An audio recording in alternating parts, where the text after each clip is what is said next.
What you're about to watch is a virtual reading of Rumors by Neil Simon. It is completely unrehearsed, unedited, everything because we did it live in front of a Zoom audience who wanted to come and watch. So I'm so happy how this turned out. Um, this is me post the reading about a day because I wanted to make a little intro to this video because I wanted other people to see it if they weren't able to come, which I will hopefully be doing more readings in the future, so watch out for that. But yeah, I am so happy how all this turned out because I about 3 weeks ago I put out a thing about maybe I want to do some readings of different plays over the summer because not a lot of theater's going on, so why not put theater on with your friends over Zoom because that's what we got. So that's what I wanted to do. So I had some people show interest and I put cast everyone. And since then, I've had a few people have to drop out because of conflicts, which is totally fine because life gets in the way sometimes. But so I recasted and recasted and recasted, and some of these people you're about to watch were a part of it from the beginning, and some of them were added 10 minutes before we all got together on the Zoom call. And I am so happy with everyone who was able to be a part of it. Everyone who is a part of it actually will be listed by name and by character in the description. So if you want to know who they are, they'll be down there. Some of them are who I went to school with in college. Some of them I've known from the spring. So it's not everyone knew each other, and not but it was so much fun. I loved it. I love everyone who was able to do it, and I hope you enjoy watching this if you're watching this for the first time, or watching it if you're an actor who was in it, or watching it for the second or third time if you were a part of the Zoom call and just watching as an audience member, which thank you for doing that in the first place. But yeah, so I am so happy to be able to show you this. Like I said, I will be hopefully be doing more of these in the future. And yeah, so if you are interested, message me about that, and I will hopefully be able to do more different plays. Some of them I like. Some, if you want to suggest anything, you can suggest any plays in the future that I could do. And I say produce, like produce in quotation marks, but like I'm just putting it together, like coordinator kind of stuff. So yeah, so if you have any ideas, you can message me about that. But yeah, let's do this. Have fun. Enjoy. And here we go. Let me get rid of video. Awesome.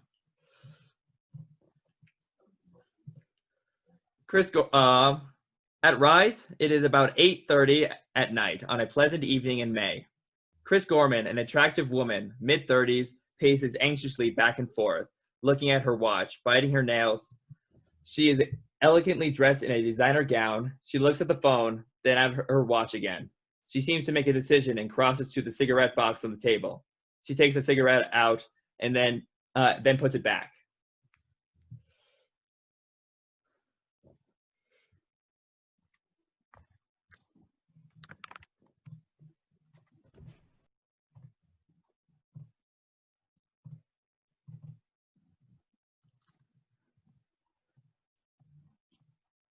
If you could unmute, I apologize. Start from oh my God.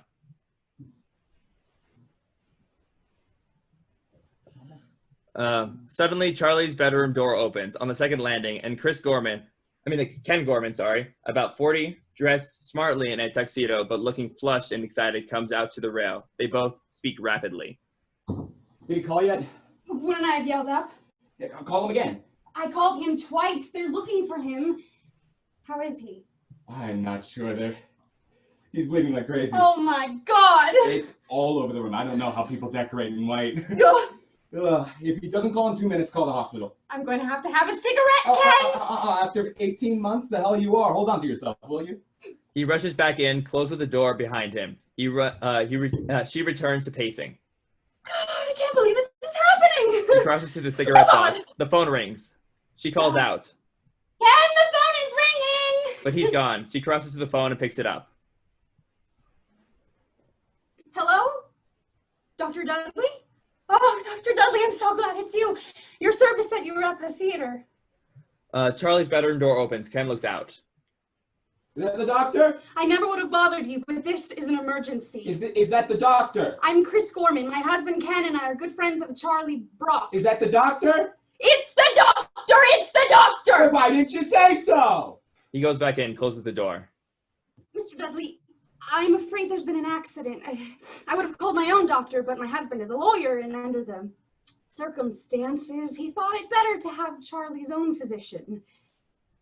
Well, we just arrived here at Charlie's house about 10 minutes ago, and as we were getting out of our car, we suddenly heard this enormous... Ken suddenly comes out of the bedroom. Don't say anything. What? Don't tell him what happened. Don't tell him? Just do what I said. What about Charlie? He's all right. It's just a powder burn. Don't tell him about the gunshot. But they got the doctor out of the theater. Tell him he tripped down the stairs and banged his head. He's all right. But what about the blood? The bullet went through his earlobe. It's nothing. I don't want him to know. But I already said we were getting out of the car and we suddenly heard an enormous... What? What did we hear? We heard... Just a minute, doctor. We heard an enormous thud. Thud? When he tripped down the stairs. Good, that's good. Dr. Dudley, I'm sorry, I was talking to my husband. Oh, well, we heard this enormous thud. It seems Charlie tripped going up the stairs. Down the stairs. Down the stairs, but he's all right. He's sitting up in bed. He'll call in the morning. He's sitting up in bed. He'll call him in the morning. You! He'll call you in the morning. You're very sorry you disturbed him. I'm very sorry I disturbed you. But he's really fine. Thank you, goodbye. Thank you. Wait, where are you going? Him. Thank him and goodbye. Oh, thank you and goodbye, doctor. What? Just a minute. Any dizziness? No dizziness. No dizziness. What? Can he move his limbs? Yes, he can move everything. Get off the phone. They got him out of Phantom of the Opera. Yes, he can move everything. What? Any slurring of the speech? No slurring of the speech. Don't yell at me. Oh my God. We'll hear it. No slurring of the speech. I've got to get back to Charlie. Any what? Hey, any ringing of the ears? I can't believe... No, tell him no. Yes, a little ringing in the ears. I told you to say no. It sounds more believable to have ringing. Jesus. Who? His wife, Myra's? Yes, Myra's here. She's not here.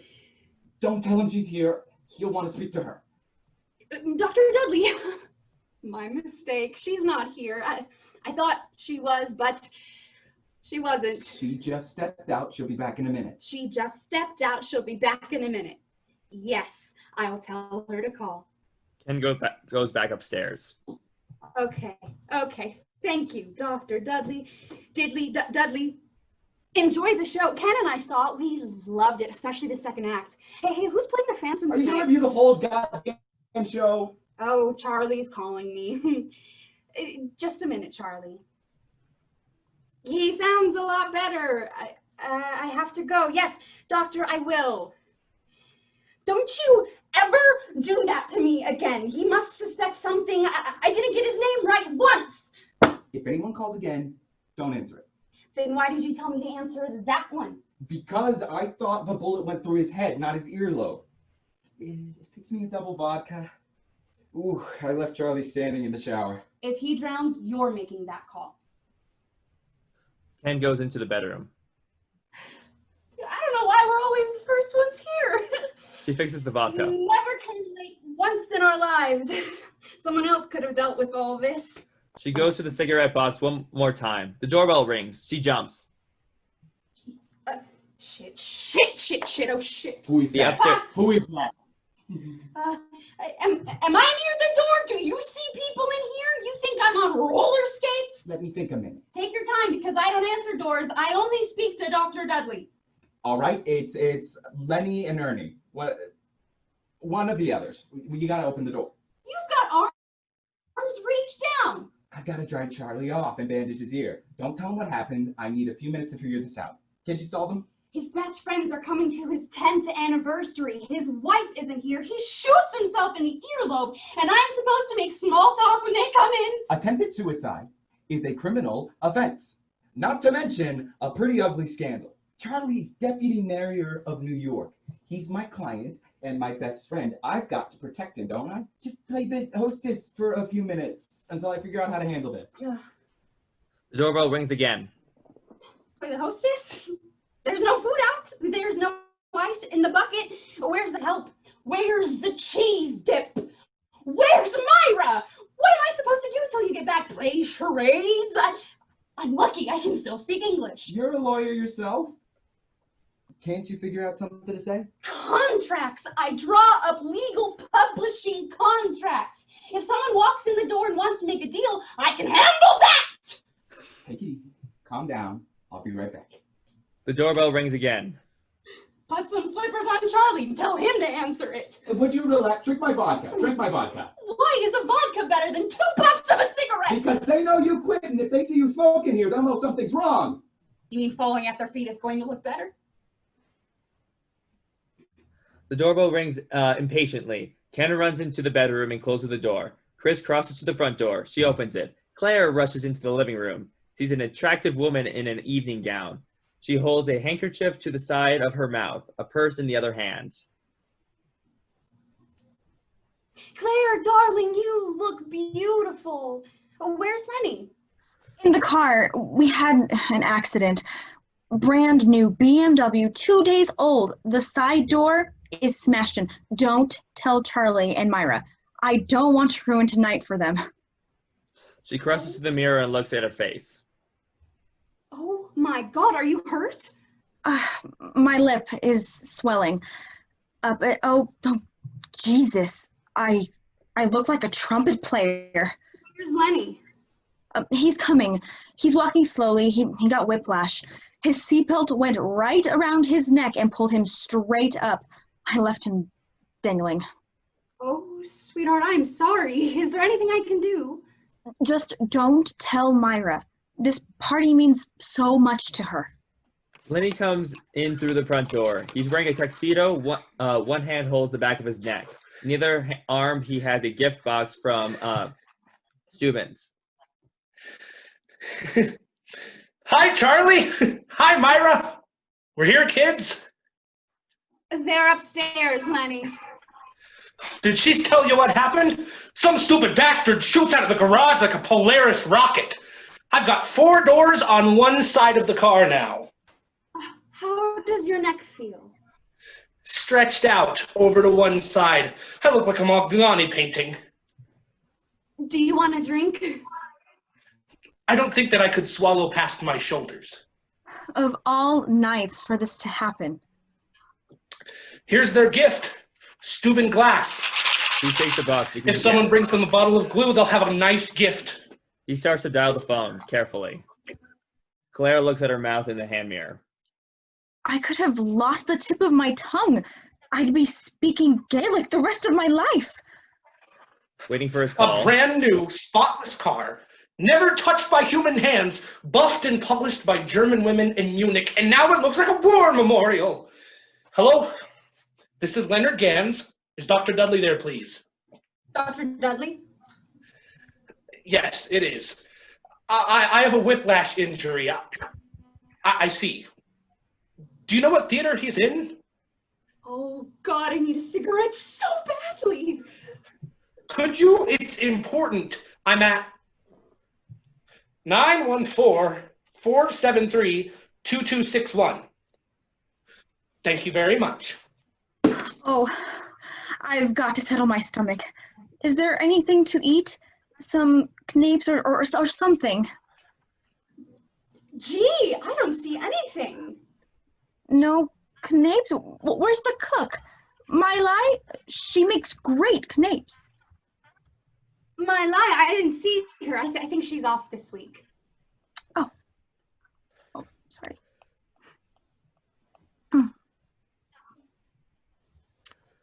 Oh, the week of their anniversary party? I think she had to go back to Japan. Her mother was sick. Myla is Chinese. I know. Her mother was visiting Japan. Oh, I can only look up. I hope tall people are coming to this party. Where's Ken? Ken? He went to the bathroom. And where's Charlie and Myra? They're still getting dressed. They're not ready. We had a car accident and we're on time. My lip is getting gigantic. I don't think I have enough lipstick to cover this. No nuts or pretzels? I didn't even have lunch today. 3 goddamn audits with the IRS on an empty stomach. Claire, give me a Diet Coke, please, and something to munch on. Where are you going? Oh, sorry. To the John. I haven't had a chance to do that either. There's a guest powder room down here. Well, isn't Ken using that? No, he's using the one in the guest bedroom upstairs. Pointing to the powder room. Why didn't he use this one? I don't know. He said he had to go badly and he ran upstairs. If he had to go so badly, the one downstairs is closer. Oh, you know how it is when you have to go badly. You don't want to stop running. But this is a shorter run. Lenny, it's not an Olympic event. Why don't you just go? That's why they built guest bathrooms. If Dr. Dudley calls, I'll be right out. He goes into the powder room and closes the door. Claire, we have to talk. What is it? I'm coming apart at the seams. Your dress? No, my nerves. I think I'm going to crack. I can see. Oh, gosh, your hands are like ice. Something is going on here, isn't it? Oh, God. You're so smart. You're so quick to see things. You're scaring me, Chris. Tell me what's happening. Well, all right. Ken and I arrived here about 10 minutes ago when suddenly we heard this enormous... Charlie's bedroom door opens. Ken steps out. Hey, Claire, you look lovely. Yes! I was just telling her that. She looks enormously well, doesn't she? Isn't that the dress you wore for cerebral palsy? No, I got this for sickle cell. Hi, Ken. Where's Lenny? He's in the John. Where's Charlie and Myra? Still getting dressed? Yes, still getting dressed. How's the new BMW? Is Len happy with it? Delirious. Did he get the new features he asked for? More than he asked for. Great. Are you through in the bathroom, Ken? I have to go myself. Oh, I think Myra's in there. Oh, then I'll use my Li's bathroom. Call me if she gets back from Japan. Up here, quick. Chris rushes up the stairs. Hurry up. Breathlessly, she gets there. What did you tell her? I can't remember. You can't remember. I couldn't follow it. I was talking so fast. Why can't we tell them the truth? They're going to find out anyway. I don't know the truth. Charlie is still mumbling.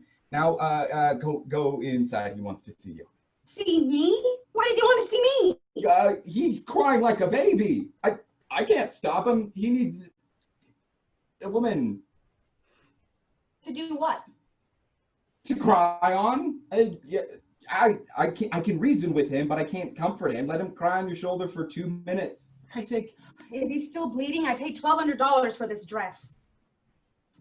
She goes in and closes the door just as Lenny comes out of the powder room. Hey, hi, Len.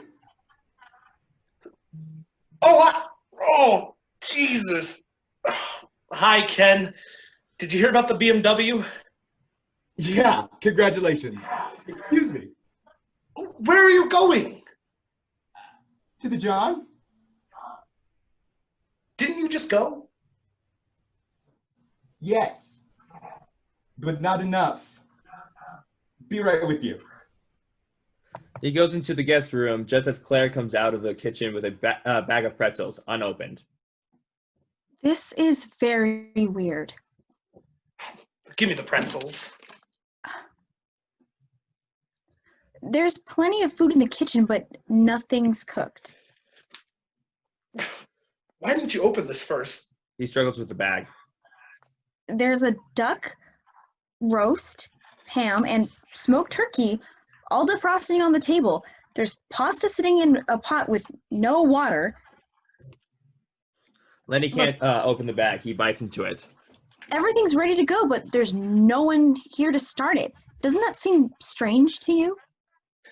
Not as strange as him peeing twice in a row. Have you got something sharp, a nail file or something? Chris started to tell me something, and then she clammed up. The door on my BMW opened like tissue paper, but this thing is like steel. Her hands were cold as ice. She couldn't look me straight in the eye. What are you so damn suspicious for? Give the people a chance to come down. Oh, you don't notice anything is wrong? Yes, I noticed. I noticed the towels in the bathroom were piled up on the sink and not on the rack. I noticed that there's only a sheet and a half left of toilet paper. I think it's sloppy, but it's not a scandal. Really? Well, I'm not too sure. I'd rule out a scandal. You think I don't know what you're talking about? I hear what's going on. I hear gossip. I hear rumors, and I won't listen to that crap, you understand? He is my friend. She is the wife of my friend. Fine. Okay. Then forget it. I don't listen to filth and garbage about my friends. I said forget it. All right, come here. He walks to the extreme downstage corner of the living room. What's wrong with here? They could hear us here. Here is better. Will you come here? She crosses to him. He looks around, then to her. It's not good. What's not good? What I heard. Well, what did you hear? Will you lower your voice? Why? We haven't said anything yet. All right, there's talk going around about Myra and... This hurts me. Stand on my other side. She turns with her back to him. He moves to her other side. There's talk going around about Myra and Charlie. Only no one will tell it to my face because they know I won't listen. I'll listen. Tell it to my face. Why would you want to hear things about our best friends? He's my best client. He trusts me. Not just about investment and taxes, but personal things. I don't do taxes. What's the rumor? Jesus. You won't be satisfied till you hear, will you? I won't even sleep with you until I hear. What is the rumor? All right. Your friend Myra upstairs is having herself a little thing. Okay? What kind of thing? Do I have to spell it out for you? A thing, a guy, a man, a fella, a kid, an affair. She is doing something sly with someone on the side. And it's not with Charlie, okay? You don't know that. You only heard it. You haven't seen it. Of course I haven't seen it. You think they invite me to come along? What's wrong with you? You are so naive. It's incredible. Get real, Lenny. Myra's not having anything with anybody. Your friend Charlie, however, is running up a hell of a motel bill. Charlie! My friend Charlie! No way. Not a chance. He wouldn't even look at another woman. He may not be looking at her, but he's screwing her. Will you lower your voice? Where did you hear this? Someone at the tennis club told me. Our tennis club? What is it? A sacred temple? People gossip there. Oh, Christ. Bunch of hypocrites. Sit around in their brand new Nikes and Reeboks destroying people's lives. Who told you this? I'm not going to tell you because you don't like this person anyway. What's the difference if I like them or not? Who told you? Carol Noonan. Carol Newman? I knew it. I knew it. I hate that goddamn woman. She's got a mouth big enough to swallow a can of tennis balls. The guest room door opens and Ken steps out onto the landing. Hey, how are you two doing? Oh, hey, just fine, Ken. Had anything to eat yet? Just a plastic bag. That's great. Ken goes into Charlie's bedroom and closes the door. Wasn't it Carol Newman who spread the other rumor?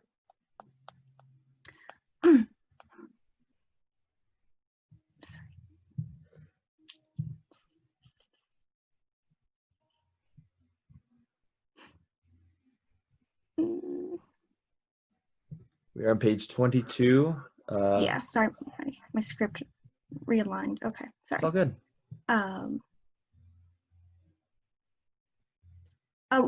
What other rumor? The rumor that you and I were breaking up. No, it wasn't Carol Newman. It wasn't? Well, then who was it? It was me. You started that rumor? Me, you, the both of us. When we were thinking about separating, didn't we go around telling everyone? We told friends. That bitch told strangers. Oh, God. Sorry. Script's being weird. Good. Hey, do not call Carol Newman a bitch to my face. Besides, Carol Newman didn't start the rumor about Charlie. Someone else at the club told her. Who was the one who told her? Harold Green. Harold Green? Who the hell is Harold Green? He's a new member. He was just voted in last week. I never voted for him. Yes, you did, by proxy. We were in Bermuda.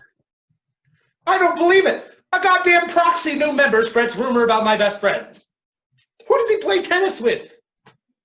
He doesn't play tennis. He's a social member. He just eats lunch there. This son of a bitch is a non-playing proxy social new member who just eats lunches and spreads rumors? What does he do for a living? He sells BMWs. Charlie's bedroom door opens and Ken steps out. Did anyone else get here yet? No. Oh my gosh. You're all good. No, not to speak of. No.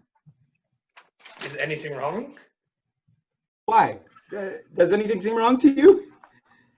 You mean aside from the fact that there's no food, no guests, no host, no hostess, and that you and Chris only appear one at a time and never together? Yes, I'd say that something was wrong. Okay.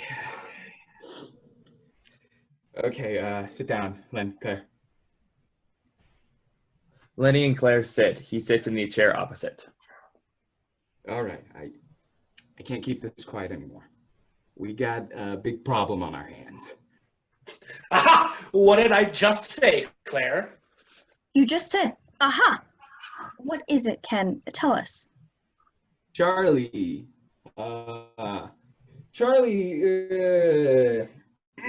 Charlie's been shot? What? Shot? Oh my God. Jesus Christ! Don't tell me this. I can't catch my breath. Please, don't let it be true.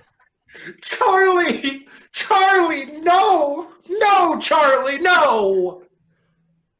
Take it easy. He's not dead. He's all right. He's not dead. He's all right. He's alive. He's okay. Oh, thank God he's alive. Where was he shot? In the head. In the head? The head. Oh my God. He was shot in the head? It's all right. It's not bad. It's a superficial wound. Where did the bullet go? That through his left earlobe. The earlobe. That's not bad. I've had holes in my earlobes before. It doesn't hurt. I saw this coming. I swear, the truth, Ken. Did she do it? Who? Myra, for Christ's sakes! Who else would it be? Why would Myra shoot Charlie? You don't know what's going on? You haven't heard? No, what's going on? Charlie's been having a hot affair with somebody. It's not hot. You don't know if it's hot. Nobody said that it's hot. It's an affair. A plain affair. Who told you this? Nobody told me that. What I heard was Myra was having a thing. A thing with who? A man? A guy? A fellow? A kid? Who knows? Someone else told me it was Charlie who was having the affair. What?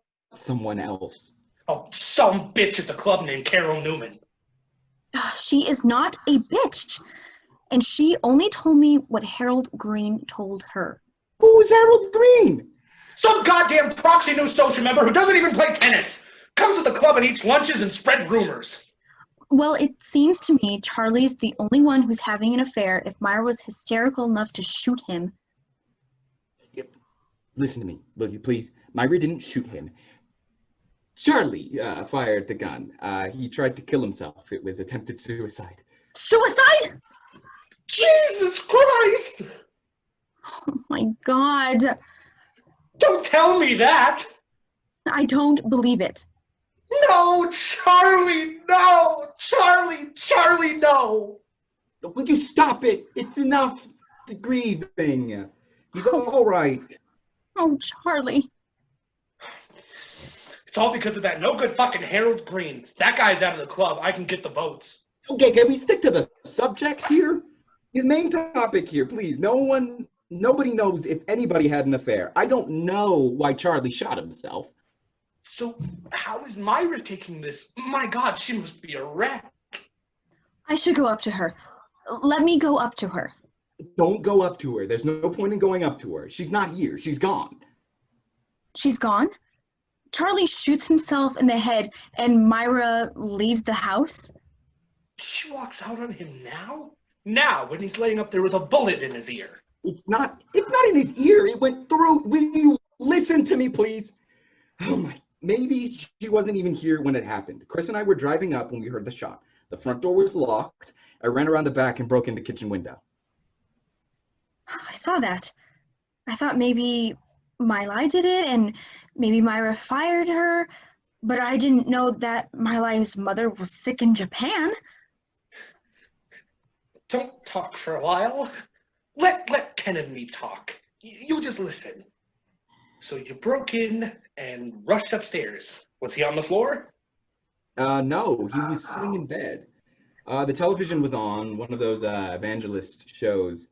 A bottle of Valium was on the night table. He was half conscious. I figure maybe he took a couple of pills to make himself drowsy, put the gun to his head, started to fall asleep, and shot himself through the ear. Is that blood on your shirt, Ken? Oh, where? Below the second stud. Shit, I didn't see that. That won't come out, will it? That's what you're worried about. A stain on your dress shirt? I don't give a damn about my shirt. I'm trying to prevent Charlie from getting a suicide rap. When the others walk in here, I don't want to explain to them how I got blood on my good silk shirt. You can borrow one of Charlie's. Oh, he's 2 sizes too big for me. I don't think they'd notice your cuffs if Charlie has a big bandage on his ear and Myra's not even at the party. Let the man finish the story, will you please? Did he tell you anything? Did he say why he did it? Not a word. He was barely conscious. Did he leave a note or anything? He had a piece of paper in his hand. I tried to take it from him, but he tore it up and threw it in the John. He flushed it before I could get to it. This is not happening. I'm not hearing this. Did you call the police? Oh, no, just the doctor. We told him he fell down the stairs. As long as he wasn't hurt, I didn't want to make this thing public. We've got to call the police. This man is the deputy mayor of New York. We're talking front page of the New York Times. Pictures of Charlie with his suit jacket over his head. Exactly. That's what I'm trying to avoid. If we keep this quiet, we're all accessories. I deal with the IRS boys. I'd be the first one they go after. Why would they go after you? Well, with attempted suicides, they open up everything. They'd want to see his books, his portfolio, his entire financial picture. They'd want to know how Deputy Mayor could afford a big house like this. That's no secret. Myra's a wealthy woman. She bought the house. She is? I didn't know that. You hear that? Now, tomorrow it'll be all over the tennis club. I'm not bringing in the police until I have to. I don't know what you're nervous about unless you have something to hide and you don't want the IRS to know. Are you accusing me of hiding something? I'm the one who wants to bring in the police. Maybe you're the one who has something to hide. You make out his contracts. You made out his will. Are you accusing me and Charlie of conspiracy to defraud the city? I hear a car pulling up. If you're not calling the police, I am. Oh, no, you're not. You're telling me what I'm not gonna do? It's pulling up in the driveway. Suppose the neighbor heard the gunshots and have already called the police. I'll deal with that problem when it arises. But maybe the car is the police. Then the problem has arisen. It's a Volvo station wagon. A Volvo. Oh, now I suppose you're worried it's the Swedish police. It's Ernie and Cookie. Ernie and Cookie? Why didn't you tell us? Why didn't you listen? Lenny and Ken join Claire at the window. Charlie's bedroom door opens and Chris steps out. Ken, Myra and I are having trouble with her zipper. No, you're not. I'm not? They know about it. About Myra's zipper? We know that Myra's not here. Ken told us. Oh. They're stopping to look at her BMW.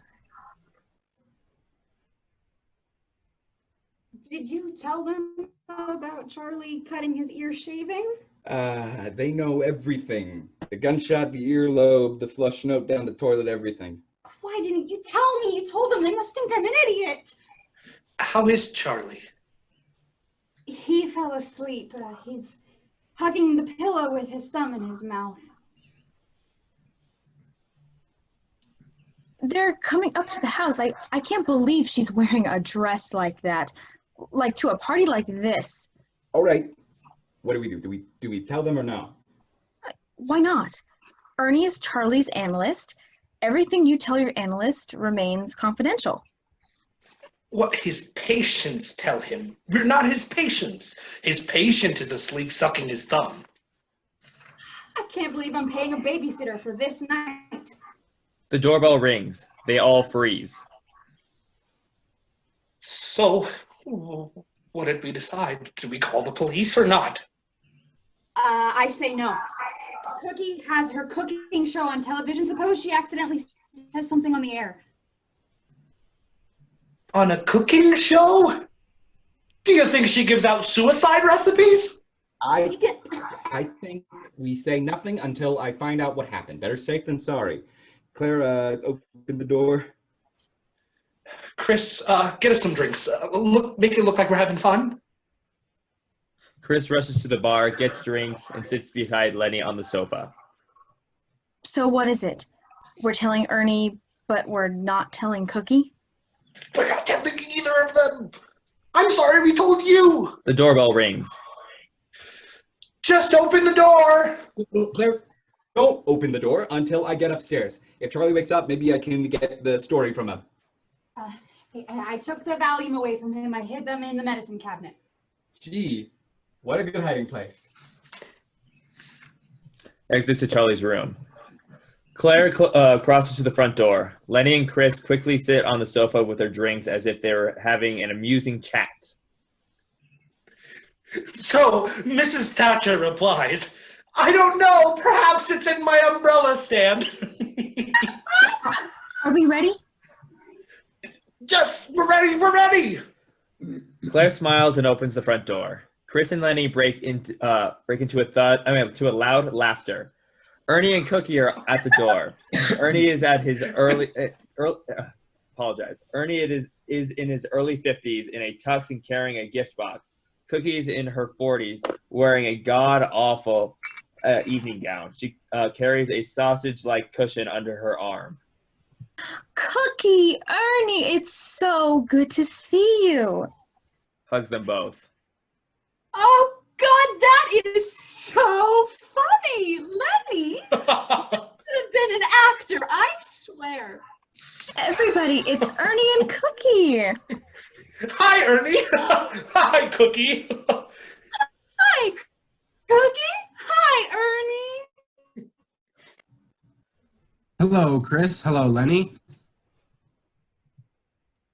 So go on with the story. What did Mr. Gorbachev say? Mr. Gorbachev.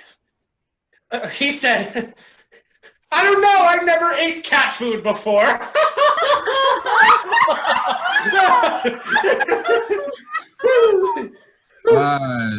Sorry, did we miss much? You have got to let Lenny tell you the story about Mrs. Thatcher and the cat food. Lenny shoots Chris a dirty look. It sounds funny already. Everyone looks so beautiful. Cookie, I am crazy about that dress. You always dig up the most original things. Where do you find them? Oh, God, this is 60 years old. It was my grandmother's. She brought it from Russia. Didn't you wear that for muscular dystrophy in June? No, emphysema in August. Oh, what a pretty cushion. Is that for Charlie and Myra? Oh, no, it's for my back. It went out a while again while I was dressing. She opens the pretzels easily. Are you all right, honey? Oh, I'm fine, babe. Oh, you and your back problems. It must be awful. Oh, it's nothing. I can do anything but sit down and get up. Hey, Lenny, is that your BMW? It looks like you put a lot of miles on in 2 days. A guy shoots out of his garage and blindsides me. The car has got 12 miles on it. I've got a case of whiplash like you wouldn't believe. Oh, I've had whiplash. Excruciating. My best friend had it for 6 years. Lenny nods sardonically. She picks up the Steuben gift box. Oh, this looks nice. Who brought this? Oh my God, did I break anything? What was it? Steuben glass. Oh, don't tell me. Lenny, Claire, I'm so sorry. It was an accident, honey. We'll replace it, of course. Sure, if you want. I don't care. What about a drink, everyone? I'll have something. What do you want? I'll get it. I'm right near the bar. You're all gonna give me a drink? Such friendly people. I'd love a bourbon, please. Chris crosses to the bar.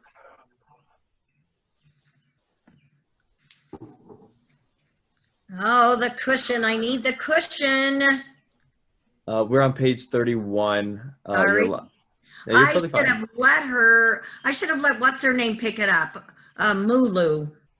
My lie. Here you go, Ern. Where's Ken? Ken? Ken's with Charlie. And Myra? Myra's with Ken. They're waiting for Myra to get dressed. Oh. What? What is it? Asm, it's gone. It's all right. It just shoots up my back and it goes. Are you all right, Poops? I'm fine, puppy. Listen, maybe we should all sit outside. It's such a beautiful evening. Okay. Okay, you kids, what's going on here? What do you mean? Well, you think I don't notice everyone acting funny? 3 people want to get me drinks. Chris wants me to hear this funny story. Lenny wants us to all get outside. Everyone's creating a diversion. Why? I don't know. Am I right?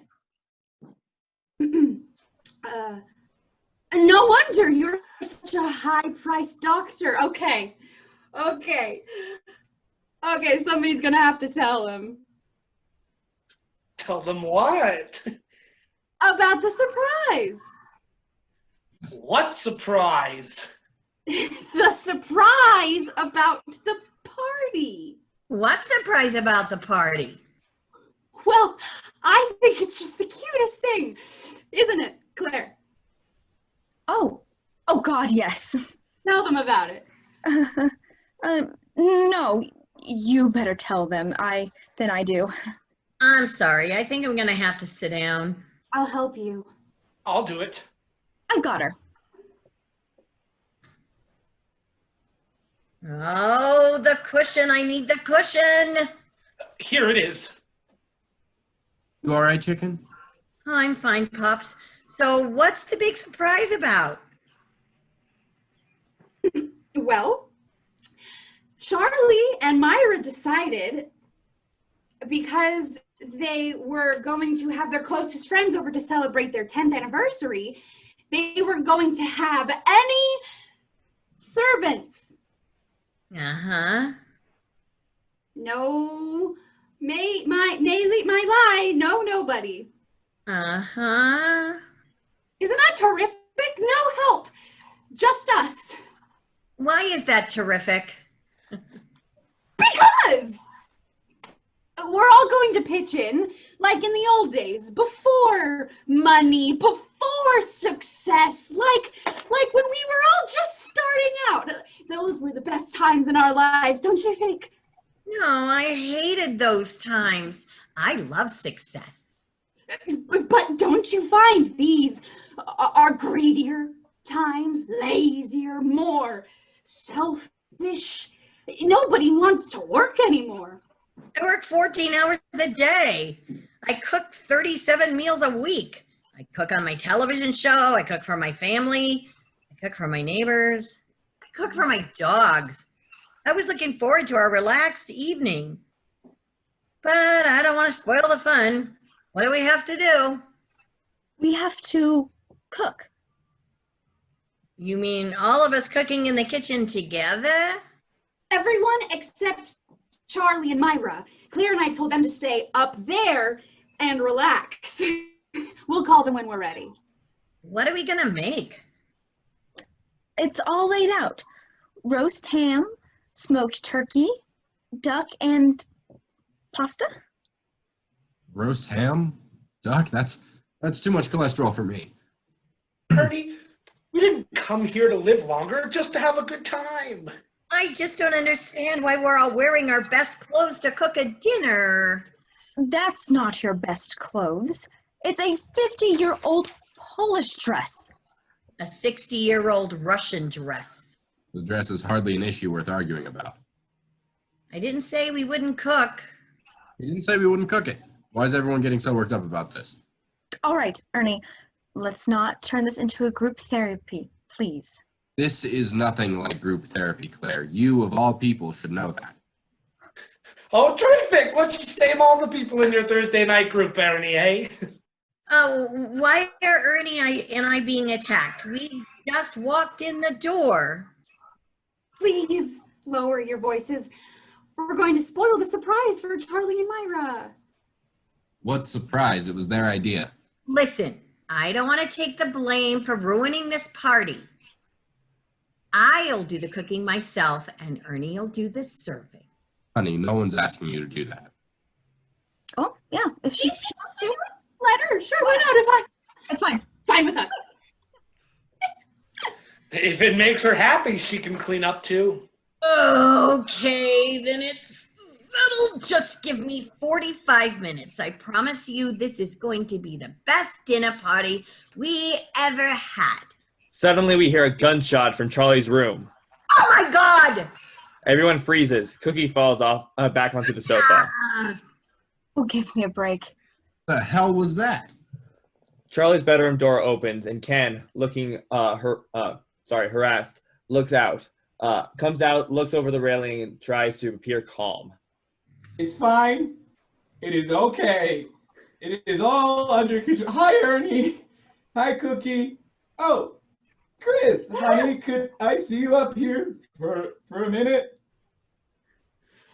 Would you all excuse me for a minute? I hate when this happens. Okay, am I crazy or was that a gunshot? A gunshot? No, I think it was a car backfiring. In Charlie. Ernie, maybe you should go up there and see. Why? Chris and Ken and Charlie and Myra are up there. There's more of them than us. You just can't ignore a gunshot.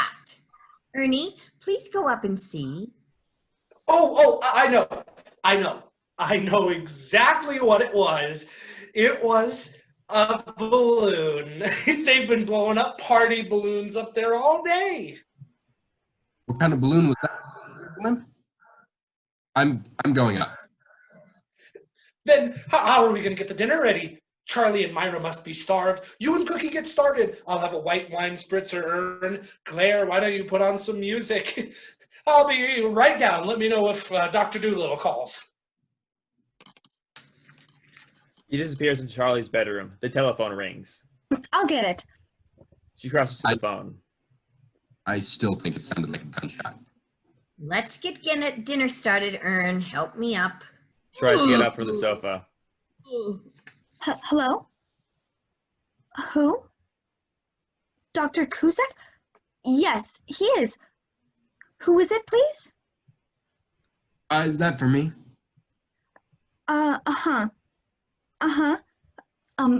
It's a conference call? Mr. and Mrs. Klein. Mr. and Mrs. Platt? Mr. and Mrs. Fishman? Oh, it's my Friday night group. I have a telephone session with them. Go on, honey. I can get myself up. Ernie runs into the kitchen. He's coming, folks. The other line on the phone rings. She switches buttons. Hello? Yes, it is. No, my husband just called. Cookie gets down on the floor and crawls on her hands and knees. Yes, I'll tell him. Who's on the phone? Dr. Dudley's service? He sees God, Cookie what's crawling on the that? floor. It's Cookie. Oh my God, what's that? It's just Cookie. It's all right. I do this all the time. It takes the pressure off my back.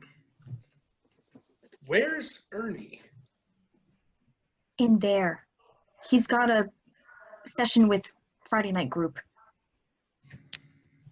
They're all in the kitchen? No, on the telephone. You're back again? No, little shirt pins on the floor. Ugh. Ugh. She must be so much fun to live with. What happened upstairs? Is Charlie all right? He was sleeping. Ken wanted to hide the gun in the closet so Charlie wouldn't find it. He tripped on Charlie's slippers and the gun went off next to his head. He can't hear a thing in both ears. Ken or Charlie? Ken. Charlie was out cold from the Valium. They hung up. I already took the message. You couldn't tell me that while I was on the balcony? What did they say? They said Dr. Dudley already called this number. He doesn't want to be called out of the theater again. I'm getting a new doctor. I'm not putting my life in the hands of the drama critic from Mount Sinai Hospital. Hello? This is Leonard Ganz again. Dr. Dudley did not call this number. Please have him call me back. It's important. So, what did Ken want Chris upstairs for? To call Ken's doctor to ask him what to do for his ears. He wouldn't be able to hear what the doctor was saying on the phone. So I've got to go back upstairs. You mean she told the doctor a gun went off? Then she'll have to explain No. it to Charlie. No, she was going to say Ken was outside and a manhole cover blew up next to him. That's a good idea. Except the doctor wasn't in. His service said he was still at the theater. There must be some kind of flu going around on Broadway. He runs upstairs. When he hits the top step, the phone rings. They purposefully wait till I get to the top of the stairs. Answer that, will you? This is all too hard to follow. I need a bookmark in my head or something. Hello? Oh, Dr. Dudley, thanks for calling back. You want to speak to him? No, I'm taking a stress test. You know, if Ernie can't figure out something's wrong here, I'm not going to his group anymore. Hello, Dr. Dudley. Thanks for calling back. Well, some idiot nailed me in my BMW about 20 minutes ago. Got a little whiplash here. Charlie? Charlie Brock? No, I wasn't calling about Charlie. Why? Jesus, Dr. Dudley is Charlie's doctor too. No, Charlie's a lot better. He's resting now. Chris Gorman? You know Ken and Chris? Yeah, I think she did call. He's Ken's doctor too. Maybe he has a franchise. Will you make yourself busy? Put on some music. Dr. Dudley. Oh, I'm sorry. A cold compress. Good idea. Let me connect you to Chris. Hold on. He presses the hold button, then looks at the extension numbers. Which button rings Charlie's room? Why? Who's going to hear it up there? Jesus, you're a pain in the ass. I'd better run up and get Chris. Dr. Dudley? What? Oh, yes, my wife has a pain too. It's no bother. Can you hold for Chris, please? We owe this guy a gift. Let's give him Cookie as a patient. See where Ernie is with my drink, will you? He goes to Charlie's bedroom. The dining room door opens and Ernie comes out with a drink. I thought I heard Lenny in here. I have a spritzer. I'll hold it for him. How's Cookie? Not well.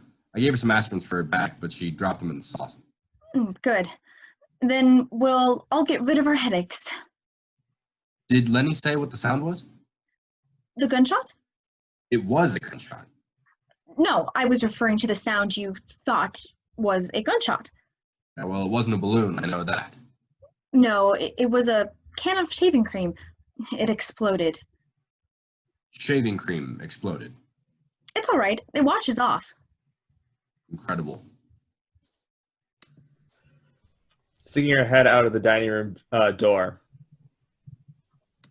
It's saying I can't start my video. So I'll just do my line. Ernie, I need you to put out some garbage. I'm not through talking to my group yet. Oh, they're fighting with each other. I put them on hold.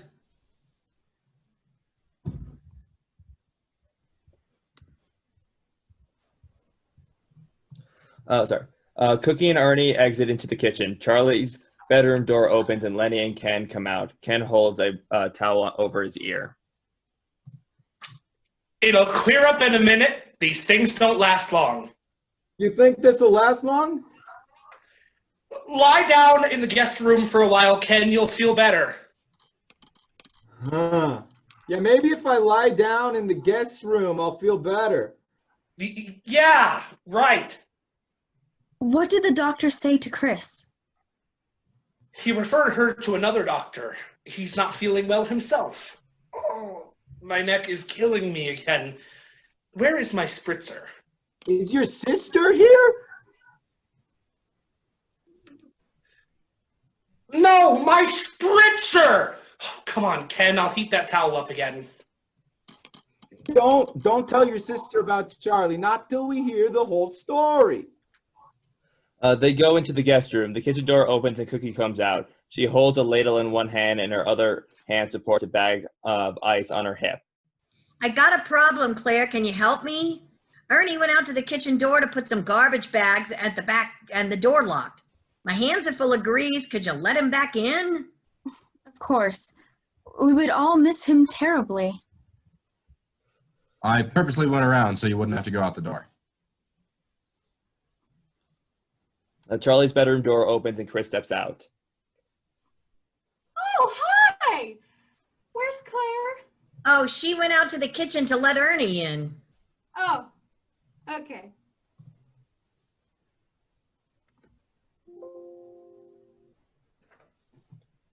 Sorry. We hear another car coming up the driveway.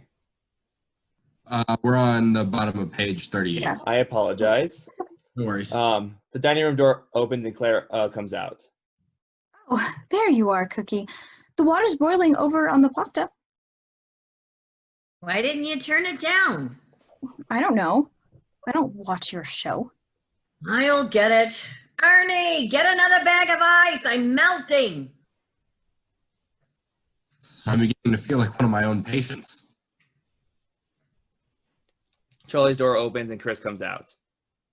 Well, everything is just fine. It's all right. They're in the kitchen. God, I'd smoke a Havana cigar if I had one. God, I'm getting hives under my arms. Go into the bar to make herself a vodka. Did you hear about Ken? He's deaf. He's better off. He's out of this thing now. Yeah. Why are we protecting Charlie anyway? This way. Why this way? Ken is deaf. Lenny can't turn his neck. Cookie's walking like a giraffe. I'm getting a blood condition. For what? One more gunshot? The whole world will know anyway. The whole world isn't interested. Paraguay, Bolivia, don't give a rat's ass. We hear another car coming up the driveway. There's another car coming up. We see the headlights flash on the window. Was anyone else invited? Harry and Joan, but they canceled. They went to Venezuela, but they said they'd call tonight. From Venezuela. Geez, maybe they will hear about it in Bolivia. So who's coming up the driveway? Maybe it's Myra. Maybe she's come back. Myra drives a Porsche. This is an Audi. He comes halfway down the stairs. Ask Ken. Maybe he'll know. Ken is reading lips right now. I don't think he can pick up on Audi. We hear a loud crash from the kitchen. Jesus, what the hell was that? Cookie just blew up the microwave. What else?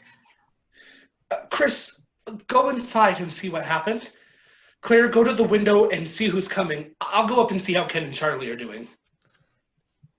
He has been gesturing with a white towel. Oh, I feel like I'm at the fucking Alamo. He rushes upstairs just as the dining room door flies open and Ernie comes out flicking his fingers in pain. Damn, I burned my fingers. Hot. Oh, God, it's hot. Oh dear. Son of a gun, that hurts. Fuckeroni. What happened? Cookie dropped her ice bag and slipped against the stove. Hot pot platter was about to fall on her, so I lifted it up. And then I dropped it on the table and broke the water pitcher, and the glass shattered on her arm, and she's bleeding like hell. I get a dish towel on her wrist, and I propped her up against the cabinet, but now I need some bandages for her arm and some ointment for my fingers. God, I never saw something happen that fast. I can't believe he's in pain and said all that without missing a word. Get the bandages. Why are you standing there? I was hoping there was more to the story. He rushes into Charlie's room and closes the door. I'm sorry, Claire. Did you ask for a drink? Listen, you have other things to talk about. Right. He exits. Chris and Claire stare at each other. You know what this night is beginning to remind me of? Platoon. A car door slams outside.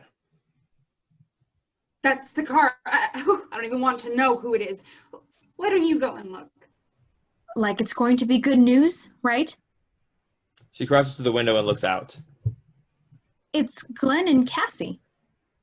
Glenn and Cassie Cooper? Together? That's how they're walking. I heard they were having trouble. Not walking. She comes Jesus. away from the window. Jesus. Do you know that Glenn is running for the state senate in Poughkeepsie? So? That's all he needs is to walk in here and be part of a hushed-up suicide attempt. He can kiss his career goodbye. Maybe Ken will figure out this is all this out before they ring the doorbell. The doorbell rings. Well, it's going to be a tough campaign. Listen, I have to go to the bathroom. You get the door. I'll be right out. She starts for the powder room.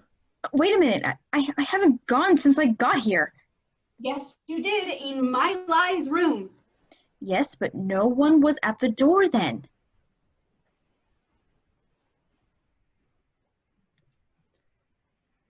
The hell with it. Someone else will get the door. Come on. They both go into the powder room and close the door behind them. The doorbell rings again. Lenny comes out of the guest room. Isn't anybody gonna get the door? Chris? Claire? Are you talking to me? No, Ken, put the towels back on your ears. Claire? Chris? Where are you? Oh, screw it, I'm beginning to feel like my car. He goes back into the guest room and closes the door. The dining room door opens and Ernie comes out with the paper towels wrapped around his fingers on both hands. He is wearing an apron. He shouts up. Lenny, you got those bandages? The doorbell rings again. Nobody get in the door? These kids are up to something, I know it. He crosses to the front door and tries to open it with his burned fingers. He is finally successful. Glenn and Cassie Cooper, a handsome couple, stand in evening clothes. Glenn holds a gift from Ralph Lauren's. They seem very much on edge with each other. Hello. Good evening. They walk in, look around. Ernie closes the door with his foot. Good evening. I don't know where anyone is. You mean we're the first? No, everyone's here. They're just spread out a little.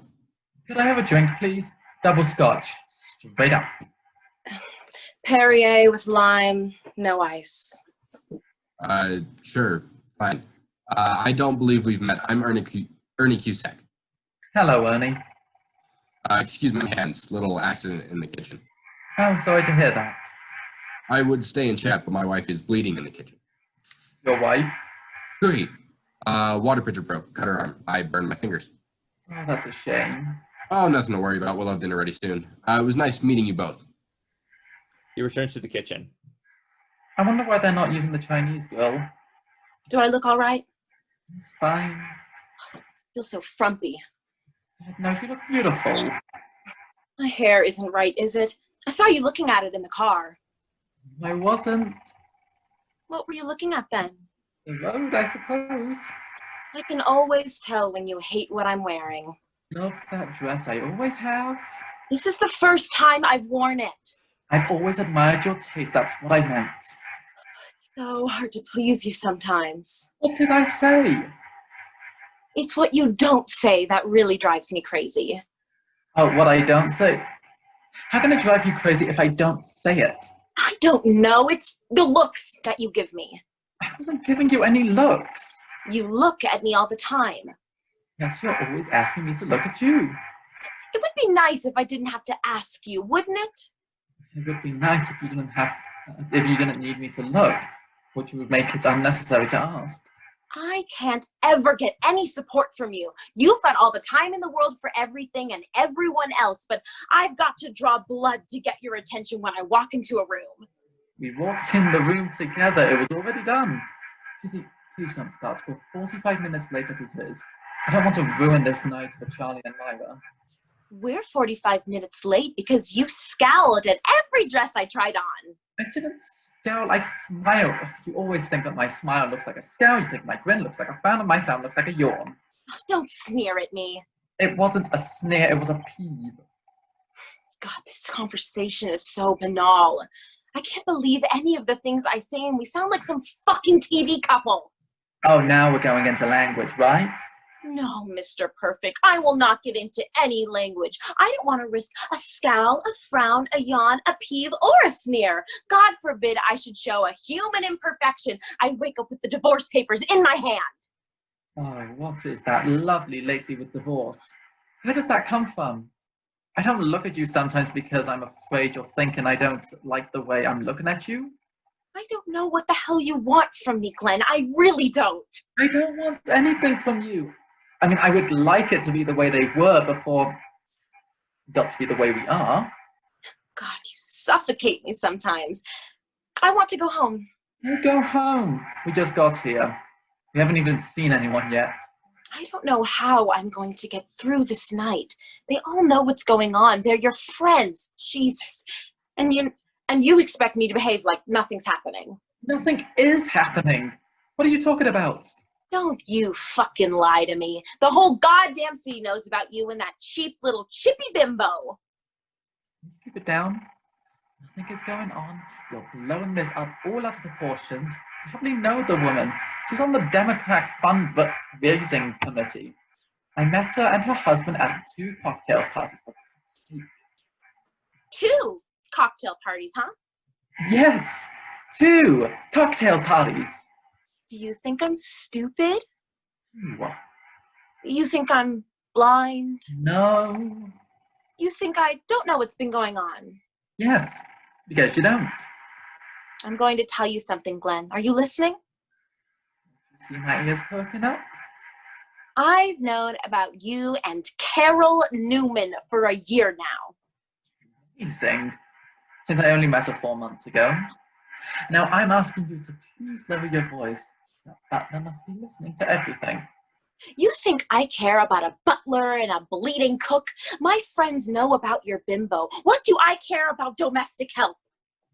I don't know what's going on and what's gone into you, Casey. Do your political ambitions bother you? Are you threatened somehow because I'm running for Senate? State Senate, State Senate. Don't make it sound like you're going to Washington. We're going to Albany. 23 degrees below zero in the middle of winter Albany.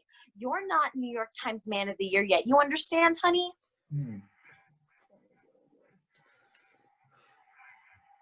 What was that? Oh boy, oh boy, oh boy.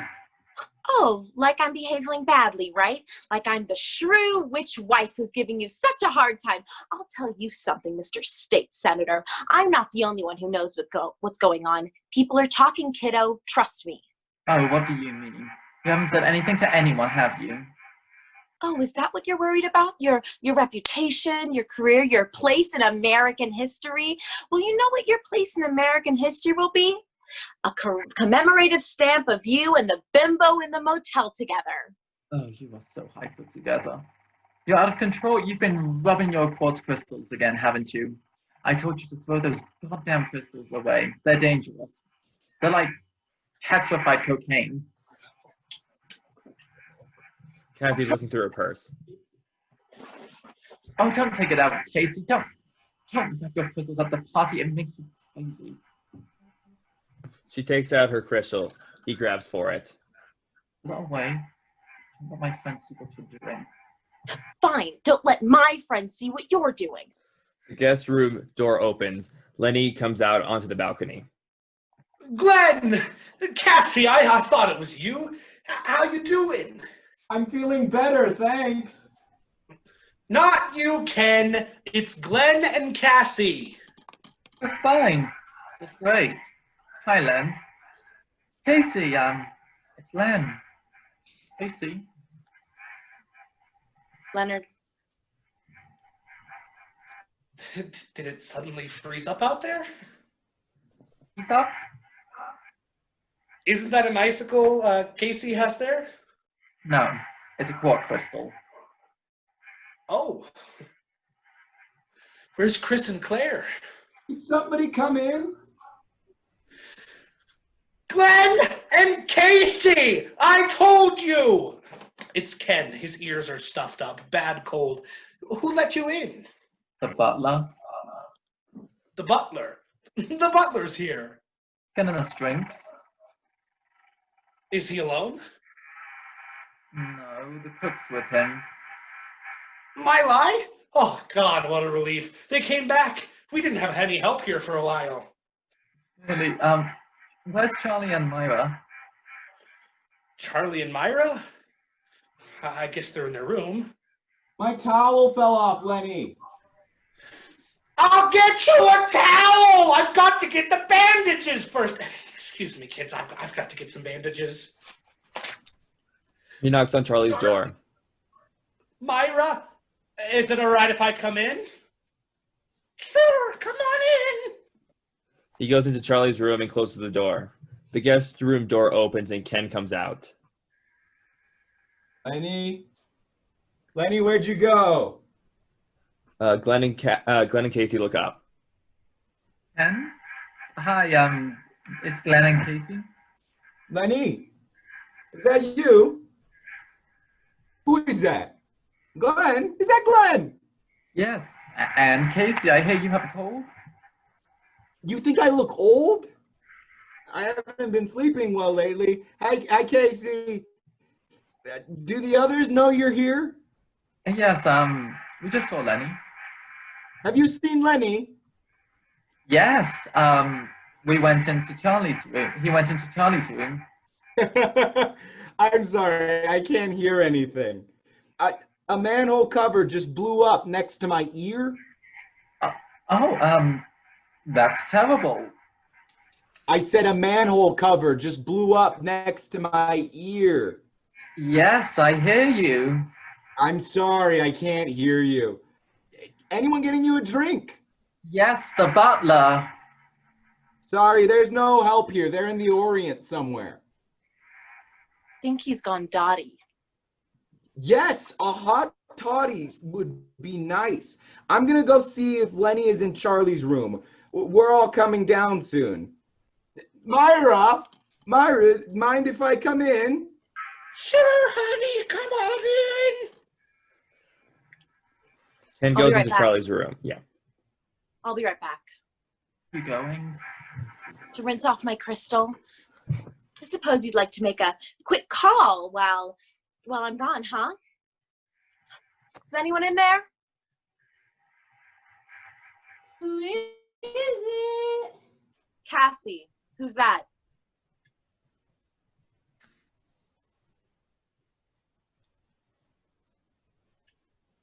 It's Chris. Just a minute, Cass. We hear a flush. Chris comes out and closes the door. Oh, I didn't hear you ring, Casey. I would have opened the door. Hi, Glenn. Hi. She comes to him and gives him a kiss. By now, she's getting pretty crocked from her vodkas. Hi, listen, is anything going on here? I don't know. Who have you seen? Lenny and Ken for just a second, and the butler and Maylee. You saw May Lee and the butler? My God, I must have been in there a long time. Are you through in the bathroom? Me? Yes, sure. You Try the left door. it locked. Who is it? Casey, who's that? It's Claire. Just a minute, Cass. We hear a flush. The door opens and Claire comes out. Hi, Cass. Hi, Glenn. Oh, don't you look beautiful? Where are the boys?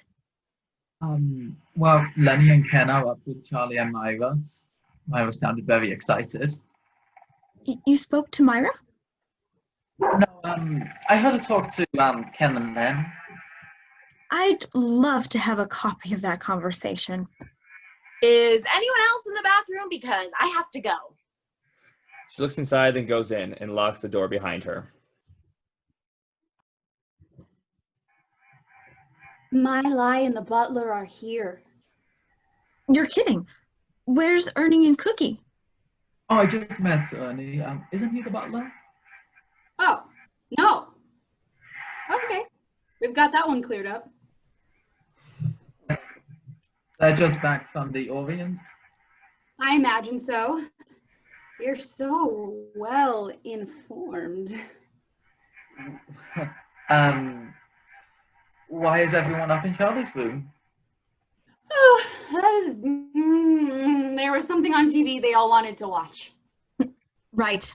Very, very good, Chris. Charlie's bedroom door opens and Lenny comes out.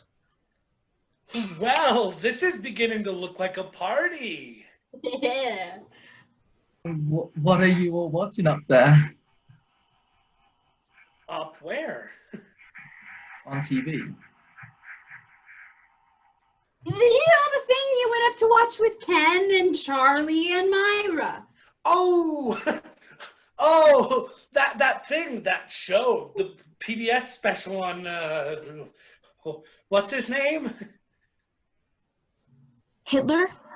Yes, the thing on Hitler. On the 10th anniversary, you wanted to watch a spectacle on Hitler?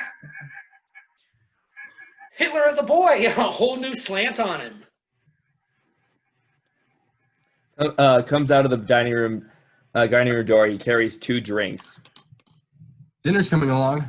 Double scotch, straight up. Oh, thanks.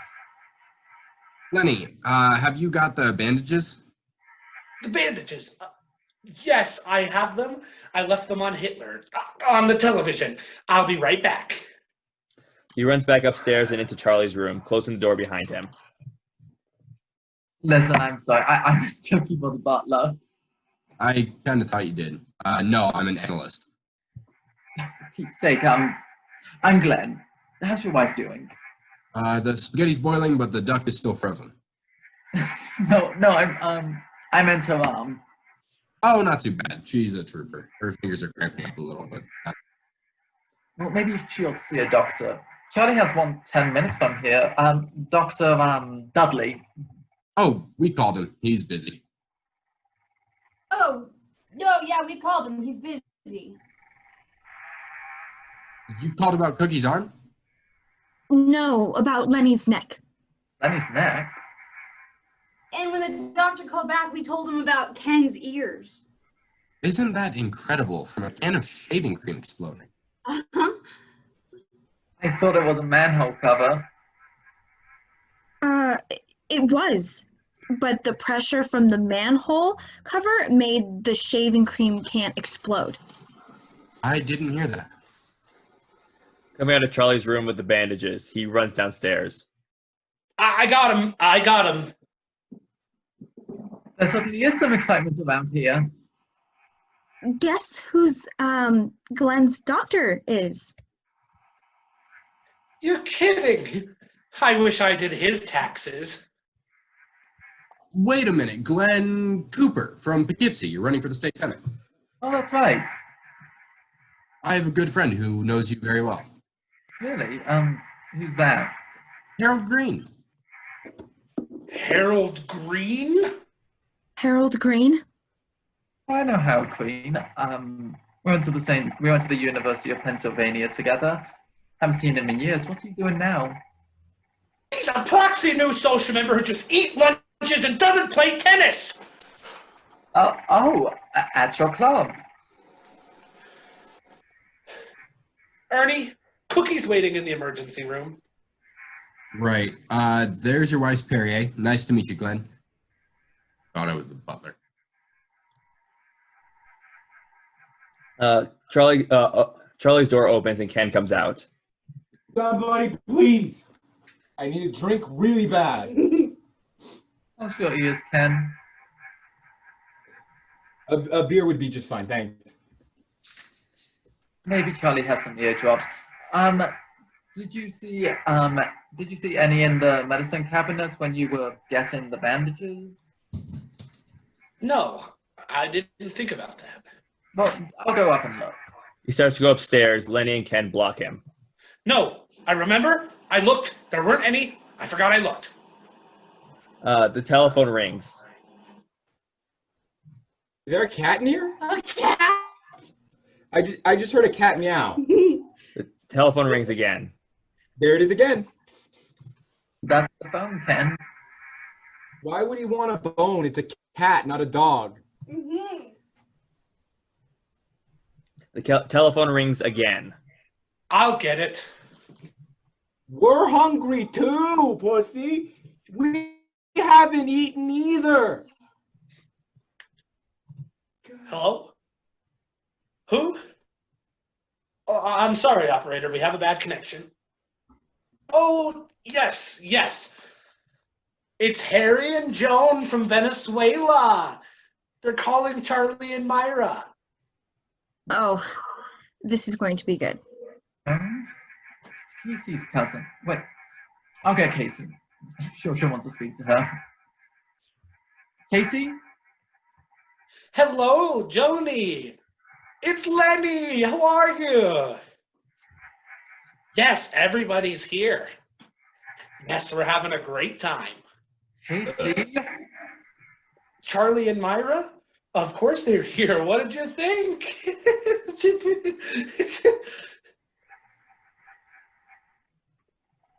Sure, just a minute. Claire, speak to her. Me? She's calling about Charlie and Myra. Will you speak to her?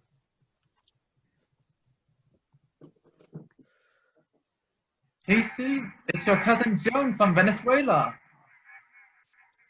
Joan? What a nice surprise. No, it's Claire. Oh, yes, it's a terrific party. Myra? Oh, she looks beautiful. She's wearing a red kimono. My Lai's mother sent it to her. Wait, I'll let you speak to her. Hold on. Here, talk to her.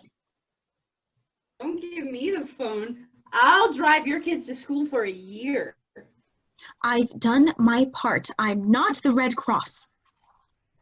It's Joan and Harry. Do you want to speak to them?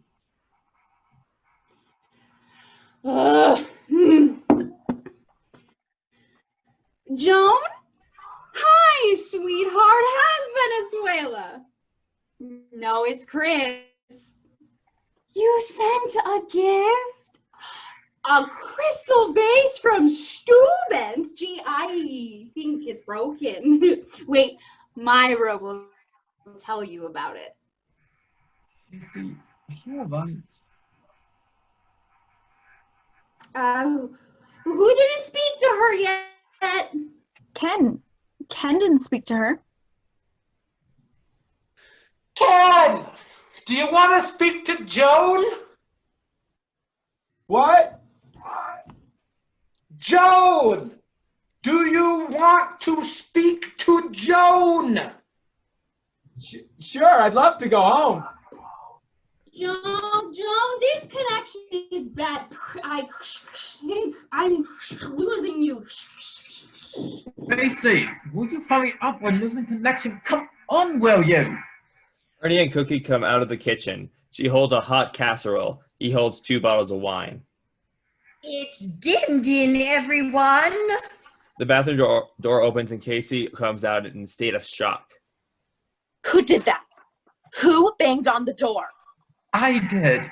Your cousin Joan is on the phone from Venezuela. You scared the life out of me. I dropped my crystal down the toilet. A 2-million-year-old crystal.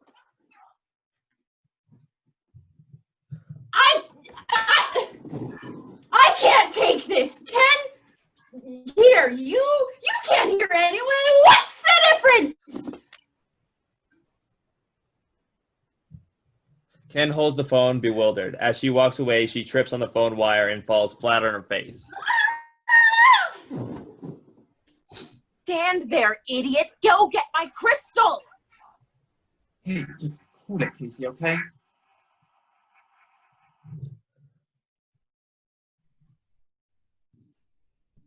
Hopefully we didn't lose them.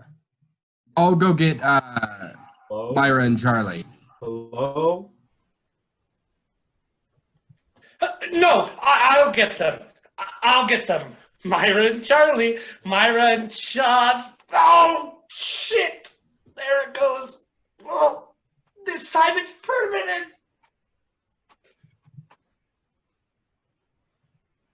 Hello? Hello? It's a sin to lose a crystal. It's like killing your own dog. Oh, fuck a duck. Everybody grab a plate, kids. Whoops! Oh no, oh Christ, oh man, oh mama. Hello? Hello? Hello? And curtain. We're going to go straight into Act 2 just so we can save time because it's getting a little late. That work for everyone? Yep. Sure.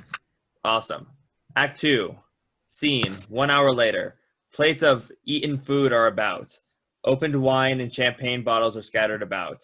It's quiet. Very quiet. At Rise, the only sound is of Ken eating. He sits on an armchair finishing his dinner. The others have all eaten. Glenn and Claire are seated on the sofa. Lenny is on the love seat drinking wine. Cookie sits on a chair near Ken drinking coffee. Cassie is standing on the balcony holding the rail with her hands and drawing in fake breaths. Ernie and Chris sit on the stairway. Chris is smoking a cigarette like it was her last, and Ernie smokes a pipe. No one is talking. They are all deep in thought. No one looks at each other. The silence continues. Ken's fork scratches on his plate as he eats the last morsel of food. He looks up. What was that? You can. It's your fork scraping the plate. My what? Your fork scraping the plate.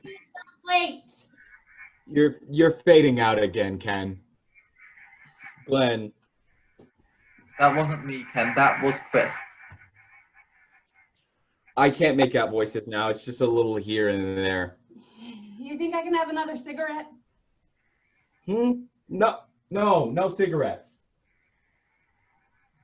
I still can't get over it. I find the entire story so hard to believe. He finds the story hard to believe because we acted our asses off to keep the truth from you. Myra is gone. Right. The servants are gone. Right. Charlie shoots himself in the earlobe. Right. It doesn't make any sense. Right. Why didn't I see it? People running up and down stairs, no one answering the door, cans of shaving cream exploding. I'm on the staff of Bellevue Hospital. How can I believe such a story? Fill it on. Listen, I was so desperate for a smoke, I went into Charlie's bathroom and tried to light up a Q-tip. Don't you have any self-control? Of course, I only smoked half. Ken suddenly stands and looks around at everyone. He's breathing hard and clenching his fists. He looks as though he's about to explode.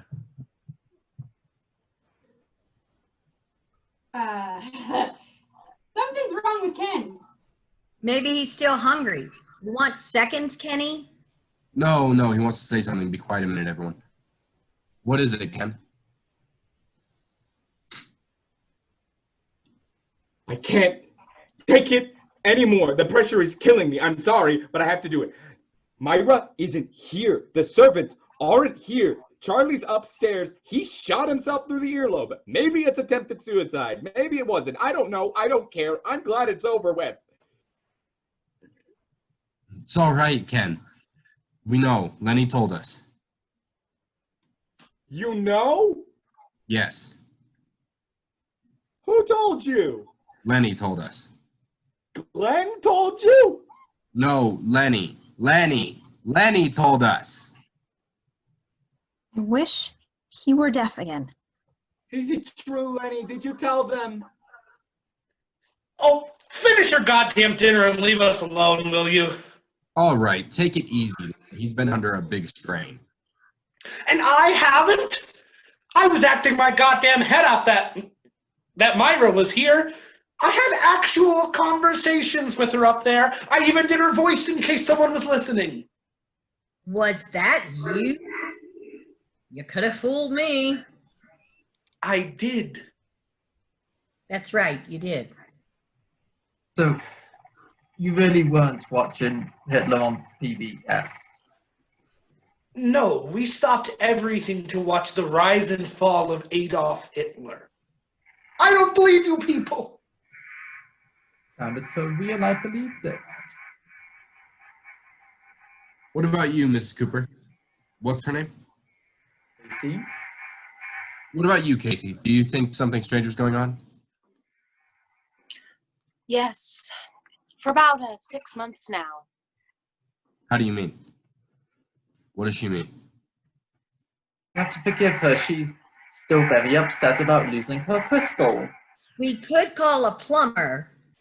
They got everything out. Wedding rings, car keys. I had an aunt who lost her dentures down the toilet and they got them out. And she wore them? Well, obviously you clean them. They could be blessed by the Pope. I wouldn't put them in my mouth again. You're into crystals. You wouldn't understand. Apparently they have very special properties. You have to wash them in clear spring water. They must be kept in direct sunlight. Casey scrubs them every night with a soft, wet toothbrush. You never dry them in a towel. You pat them in a soft and leathery cloth. They really are very delicate. Have you gotten them enrolled in a good school yet? Oh, come on, Claire. If crystals work for her, if they give her a sense of comfort and pleasure, what's wrong with it? You don't have to defend me, Ernie. Crystals will be here millions of years after this planet is gone. If this planet is gone, don't the crystals go with it? Lenny, just don't.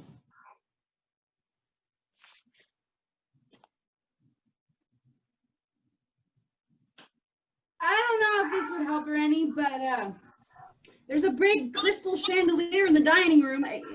Should I mention it to her? Thanks, Chris, but I don't think so. Best leave her alone now.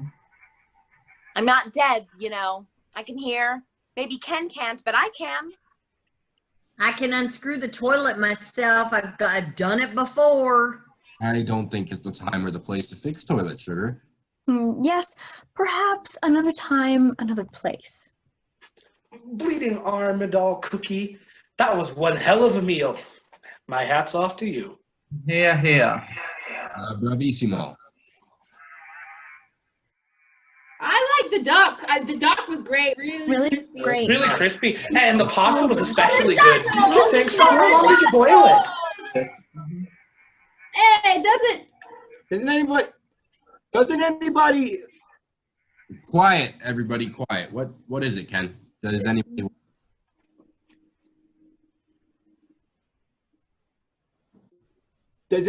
anybody want to like go upstairs and see if Charlie's still alive? He's been awfully quiet up there, hasn't it? How would you know? What? Oh, you're right. My God, he's right. We've all been so busy eating and explaining to each other, we forgot all about Charlie. Yes, that's what I'm saying. That. All right. I'll go up and I'll settle this now. Wait. We're all in a precarious situation. Not only Charlie, but a lot of people's future depends on how we deal with this issue. Meaning you. Oh, no. Casey and I were the last one to arrive. We just heard about it. We're hardly involved. And Ernie, well, we were cooking the whole time. Nobody told us. Sorry.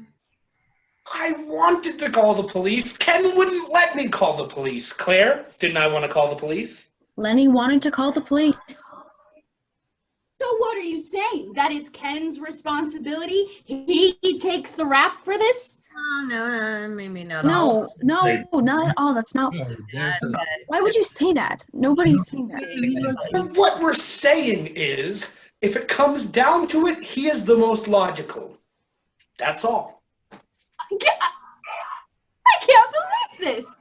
Ken almost went deaf trying to protect Charlie and everyone else here. I expected a little bit more from his friends. My God, what a bunch of wimps. Have you heard any of this, Ken? Answer the question, Glenn. Will you? Oh, God. Oh, no. right. Oh, Mama. What is it? I lost my earring. My good earring. My grandmother's earrings. Where did you lose them? Right here, right around here. We'll find them, honey. What do they look like? Old. Very old, with pearls. And a little ruby. My grandmother gave them to me. I'm sick about this. They are all on the floor, crawling around looking for the earrings. Ow! God! Oh my God! What? They're in my hand.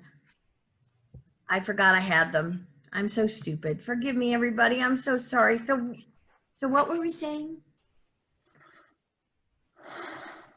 They all glare at Cookie as they struggle to their feet.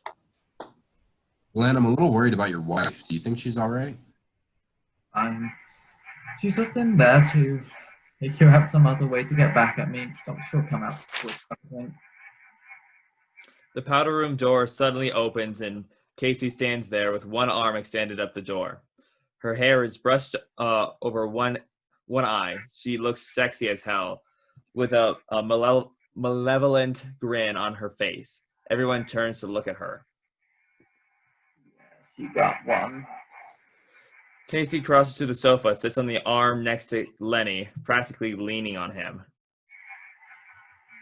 Please forgive me, everyone. I know I behaved badly tonight. She smiles right at Lenny. He smiles back, then looks away. No, I really did, and I apologize. I've had, well, a rough day today, and I'm just not here tonight. Oh, that's okay. Neither are Charlie and Myra. That's funny. That's truly funny, Lenny. I can never think of anything funny. How do you do it? Oh, I don't know. I just... can I get up and get you a glass of wine? Why? Do I look fun? Who's she getting back at, Glenn? You or me? Hi, Casey, cut it out. What do you mean, sweetheart? You know what I mean. Push your hair back up and sit in a chair. Do you know what he's talking about, Len? Excuse me. I'm going to get up and get Charlie's gun. Casey, everyone here is your friend. Why don't you and I go out on the terrace and have a nice, quiet talk? You do, and you'll have a back worse than mine. Oh, my goodness. I see what you're thinking.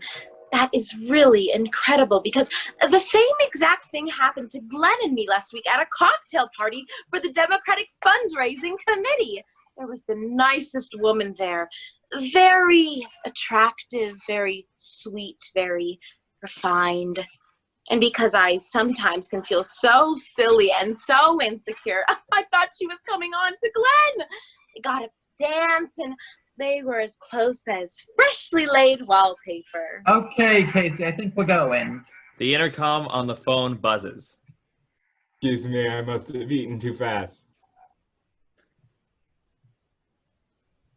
That's the intercom, Ken, not you.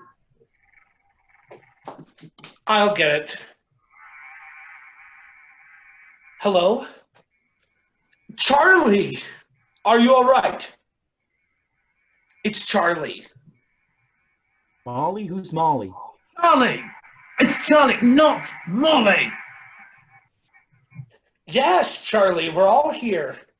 Len, Glenn, Ken, Ernie, Claire, Chris, Cassie, and Cookie. Isn't that odd that all the women's names begin with C? That's right. Except Myra. Well, her middle name is Clara. And all the men's names are all the same? Len, Glenn, Ken. Right, that's right. Well, except for Ernie and Charlie. Charlie begins with a C.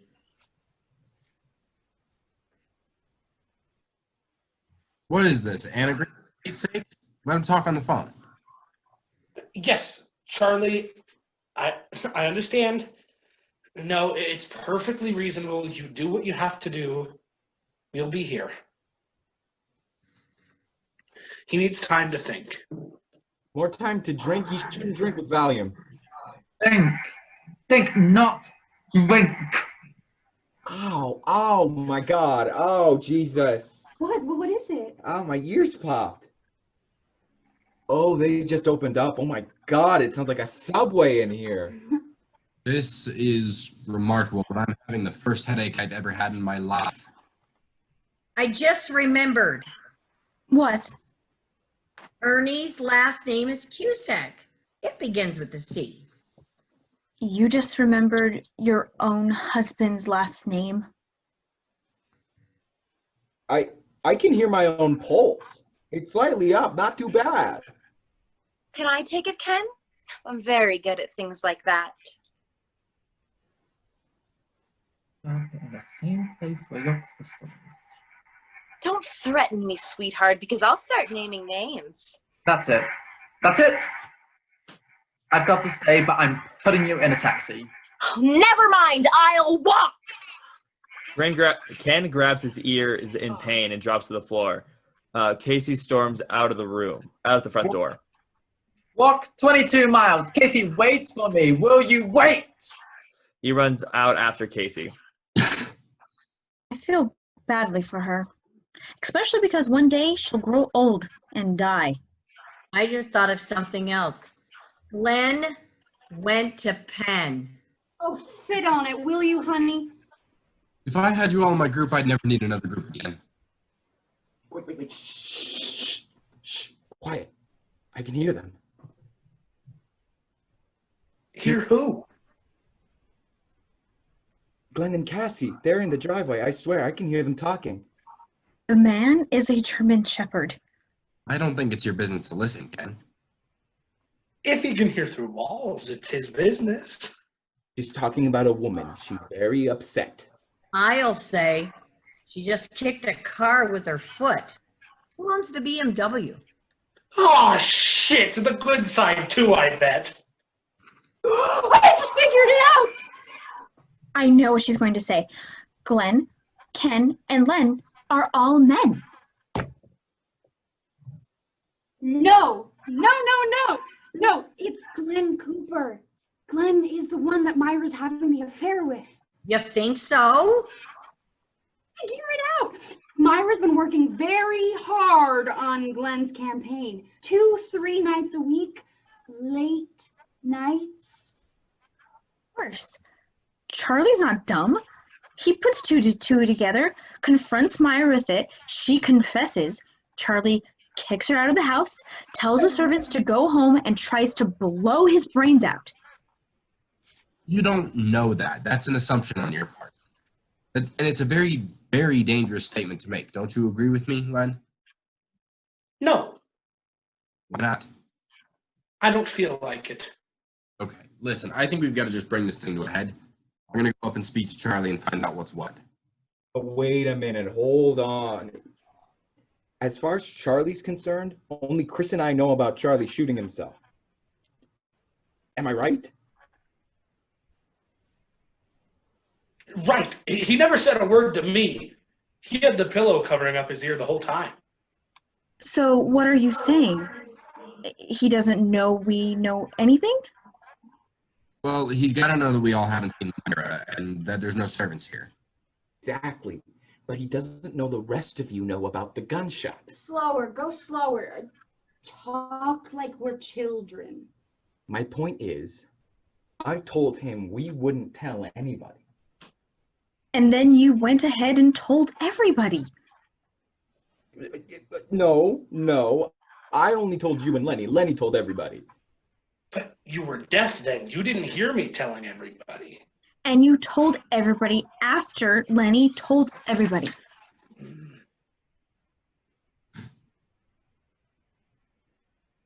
Go fast again. This doesn't make any sense. Cookie stands up and goes to the window. What I'm trying to say is as long as Charlie doesn't think the rest of you know. Why tell him now? I can see your point. We've got to keep up the subterfuge. If we confront him with everyone knowing about the gunshot, he could go to pieces. So until he tells us his own story himself, we have to pretend we don't know anything. I should be the one that goes up. I tell Charlie that everyone is here, and he asks me, does everyone know what happened? Then you say no. I say no. Then Charlie asked me, well, I'm not down there. Well, if I'm not down there and Myra's not down there and the help's not down there, what did you tell them? Something's wrong with Casey. Whoops. Whoops? What's whoops? She threw up in the car? She hit Glenn. His nose is bleeding. Tell me when he hits her back. I'd love to watch that. Can you all be quiet here? I can't hear myself think. What was I saying? You said I should be the one who goes up. I tell Charlie that everyone is here, and he asks, does everybody here know what happened? Ernie said, you say no. You said, I say no. Then Charlie asks me, well, if I'm not down there and Myra's not down there. All right. Yeah. I've got it. Here's what we do. Charlie's going to want to know what Ken told us. Ken tells Charlie that he told us that Charlie had a large benign wart removed from his ear this morning, but he's okay. Then suddenly Myra's mother broke her hip this afternoon, and that Myra took her to the hospital and is going to stay there for the night. The help, thinking the party was off, left the food and went home. It all happened so fast they forgot to call us. We all got here, we understood, and decided to cook the dinner ourselves. That's the story. I wouldn't believe the mother breaking her hip. Why not? She died 6 years ago. Then her father broke his hip. Her father lives in California. Does she have a relative in the city? She has a cousin in Florence. Then cousin Florence broke her hip. If Florence is married, why didn't her husband take her? Then Myra broke her hip. The neighbors took her. If he only had a wart removed, Charlie could have taken her. Can't you think of something else? I did. I thought of the mother, the father, the cousin, the wart, and the hip. Nothing satisfies you people. There's no logic to it. Nothing in that story is plausible. You don't need plausible. The man is in shock, mental anguish, and emotional despair. Logic doesn't mean shit to him right now. Excuse my language. The phone rings. They all look at it. The phone rings again. They all look at each other. The telephone.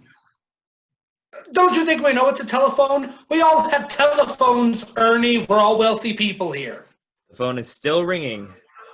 Just calm down, everybody. Hello?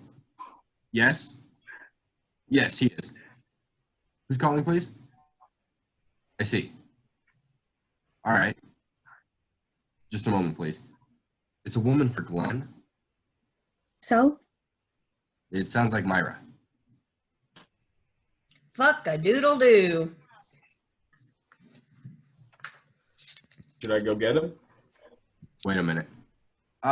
Glenn is outside just now. Can I tell him who's calling? I see. All right, hold on. I can't tell. Maybe it is, maybe it isn't. Well, what did she say when you asked who's calling? She said just a friend. How did she say it? She said just a friend. How many different ways are there to say it? Oh, I'll tell you how many different ways. Nervous, phony, sincere, drunk. scared, guilty, lying. Offhanded, perplexed, deceitful. Ominous, anonymous. This isn't Scrabble, for Christ's sake. Let me talk to her. She didn't ask for you. She didn't ask for you either. I know Myra's voice. Give me the phone. Hello? No, it isn't. It's Glenn's friend, Len. No, Ken is getting Glenn. You sound awfully familiar. Do I know you?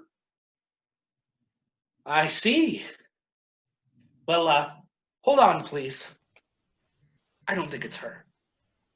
Well, who does it sound like? Meryl Streep. Meryl Streep? Why would Meryl Streep call here? I didn't say it was Meryl Streep, but you know how she sounds in the movies? Like she always does the character perfectly, but it's like it's not really her. That's just how she sounds.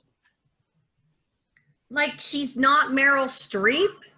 Now we're playing Trivial Pursuit. This is not a game show. Ken, will you please go get Glenn? Hello. Somebody wants to get Glenn. Hello? She hung up. She must have gotten suspicious. Wait, quiet. Quiet down, everyone. I hear something. I'll bet it's the Concorde landing in London. The car coming up the driveway. Headlights flash on the window. Maybe it's Myra. Maybe it's Harry and Joan from Venezuela. The front door opens quickly and Glenn rushes in holding a bloody hanky to his nose. We got trouble. Oh, God, we have got trouble. What is it? The police. It's a police car. Okay, I warned you. I told you we should have called the police. Now look what happened. The police came. Who could have called the police? Maybe it was Myra. Maybe it was Charlie. Maybe it was Cassie. You were fighting with her, weren't you? Didn't she use the phone in my car? Oh, she hit me with it. She broke my phone. My new phone in my new car. Will everybody calm down and figure out what to say when they come in? They're trying to talk to Casey. She won't roll down the windows. My windows. They're going to bust my windows. I'm going to take my car home in an envelope. Why'd you leave her out there? Condition to answer police questions. Good conditions to smash my nose. Damn, I got blood on my shirt. And you're running for the state senate. I wouldn't let you run for Chinese food. What is wrong with you people? I've got a 6-year-old child at home who behaves better than you do. Fine, then get him over here and tell him to talk to the police. Okay, take it easy, Len. She's been doing her share. She's the one who called Dr. Dudley. Everybody called Dr. Dudley. He's in the yellow pages in China. Maybe Dudley called the police. The telephone rings. It's the phone again. He's right. He guessed it was the phone twice in a row. This genius is going to save our lives. Hello? Yes? Just a minute, please. Glenn, it's for you. It's the same woman who called before. What, same woman? She wouldn't say. She wouldn't say. Maybe it was Myra. Maybe it was Meryl Streep. Meryl Streep? You know how she sounds in the movies? Like she always does the character perfectly, but it's not really her. That's what the person sounded like. We've got 2 policemen coming in. She's giving us a resume of the party. Uh-oh, they're walking over here. Hello? They're on their way over. Oh, hi, how are you? No, it's not a cold, it's a telephone injury. Now, listen. The thing we can't do is let them see Charlie. We can't let him downstairs or them upstairs. I'm talking to Casey, but she's very upset.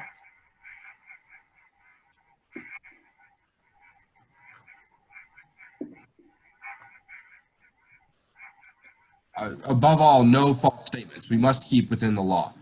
This above all, agreed? Yea, to thine own self be true, wherein the hearts of better men. Are you fucking crazy? They're outside the door. Also, I think you should talk to her, but I can't get her out of the car. They're going to ask about gunshots. What do we tell them about gunshots? All right, I'll call you back in 15 minutes. I got the 914 number. Kill him. Somebody kill him. Choke him with the telephone wire. The doorbell chimes. Okay, I'm very serious about this, but I am not going to be able to hold my bladder. All right, I've got it. We tell them we never heard the gun. You mean lie to them? What happened to this above all? It won't work tonight, all right? Maybe some other time. If you let me go to the bathroom, I promise I'll come back again. Listen, I know you're a good friend, and I thank you for all your wonderful support. Leave him here. Let's run for our lives and leave that schmuck for the cops. I can't talk anymore. I'll call you back later. Will. Bye. All right. What's going on? Well, about 6 weeks ago, we got this invitation to this party.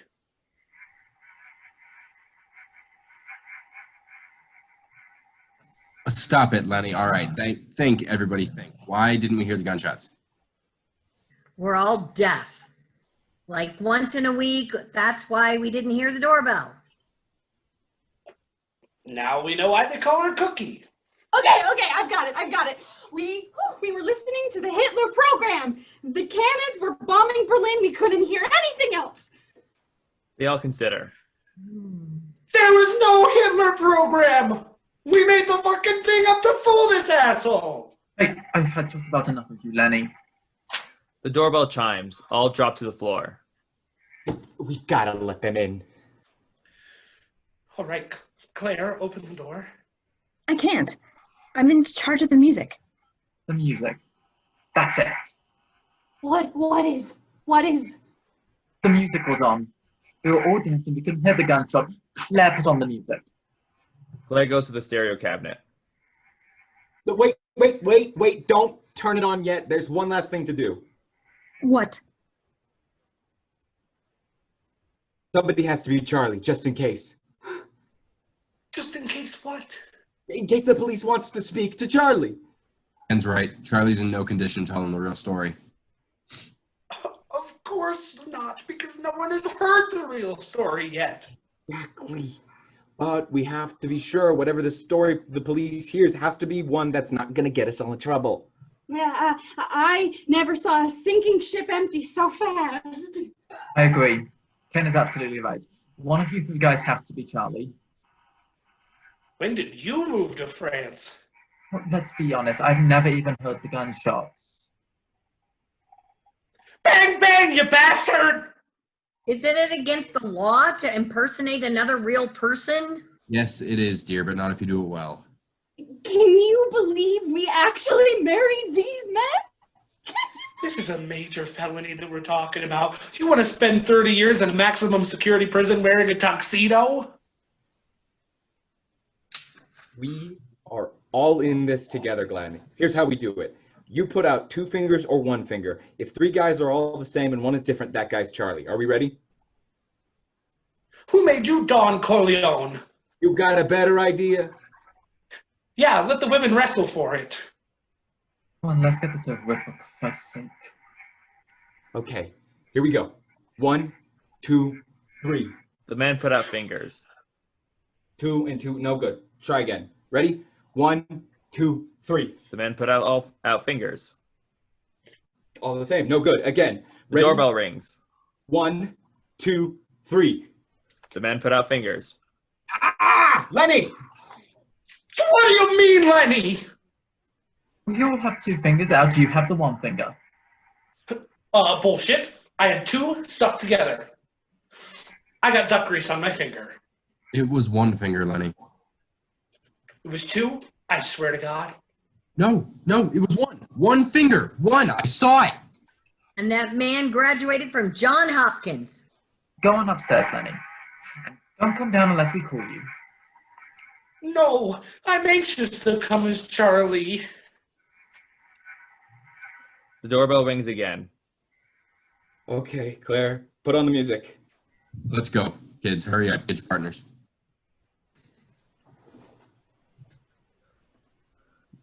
They do. Okay.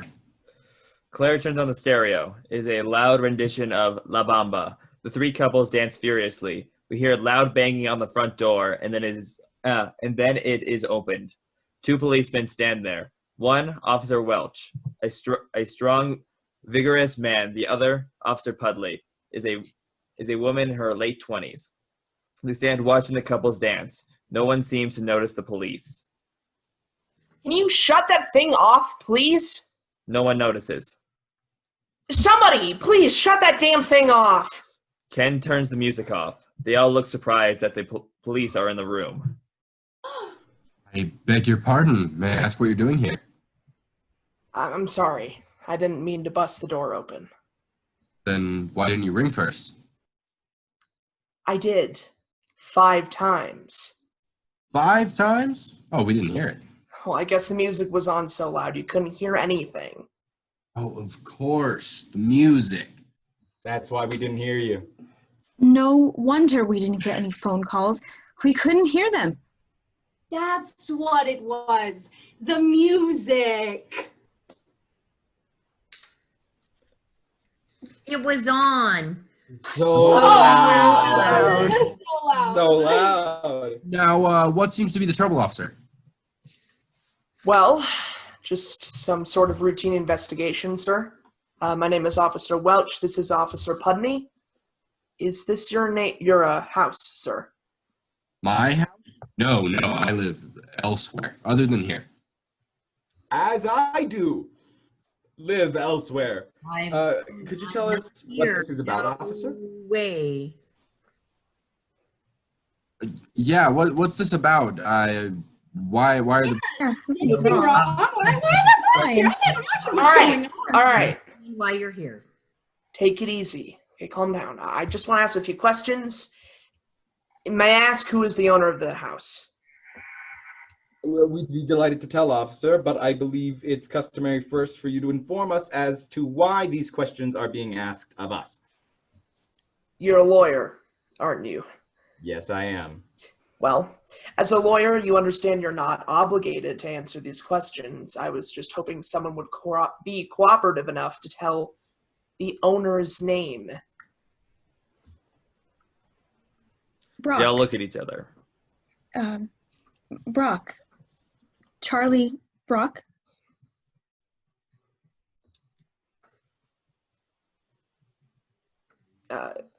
Could you tell me if Mr. Brock is home at present? They all look at each other.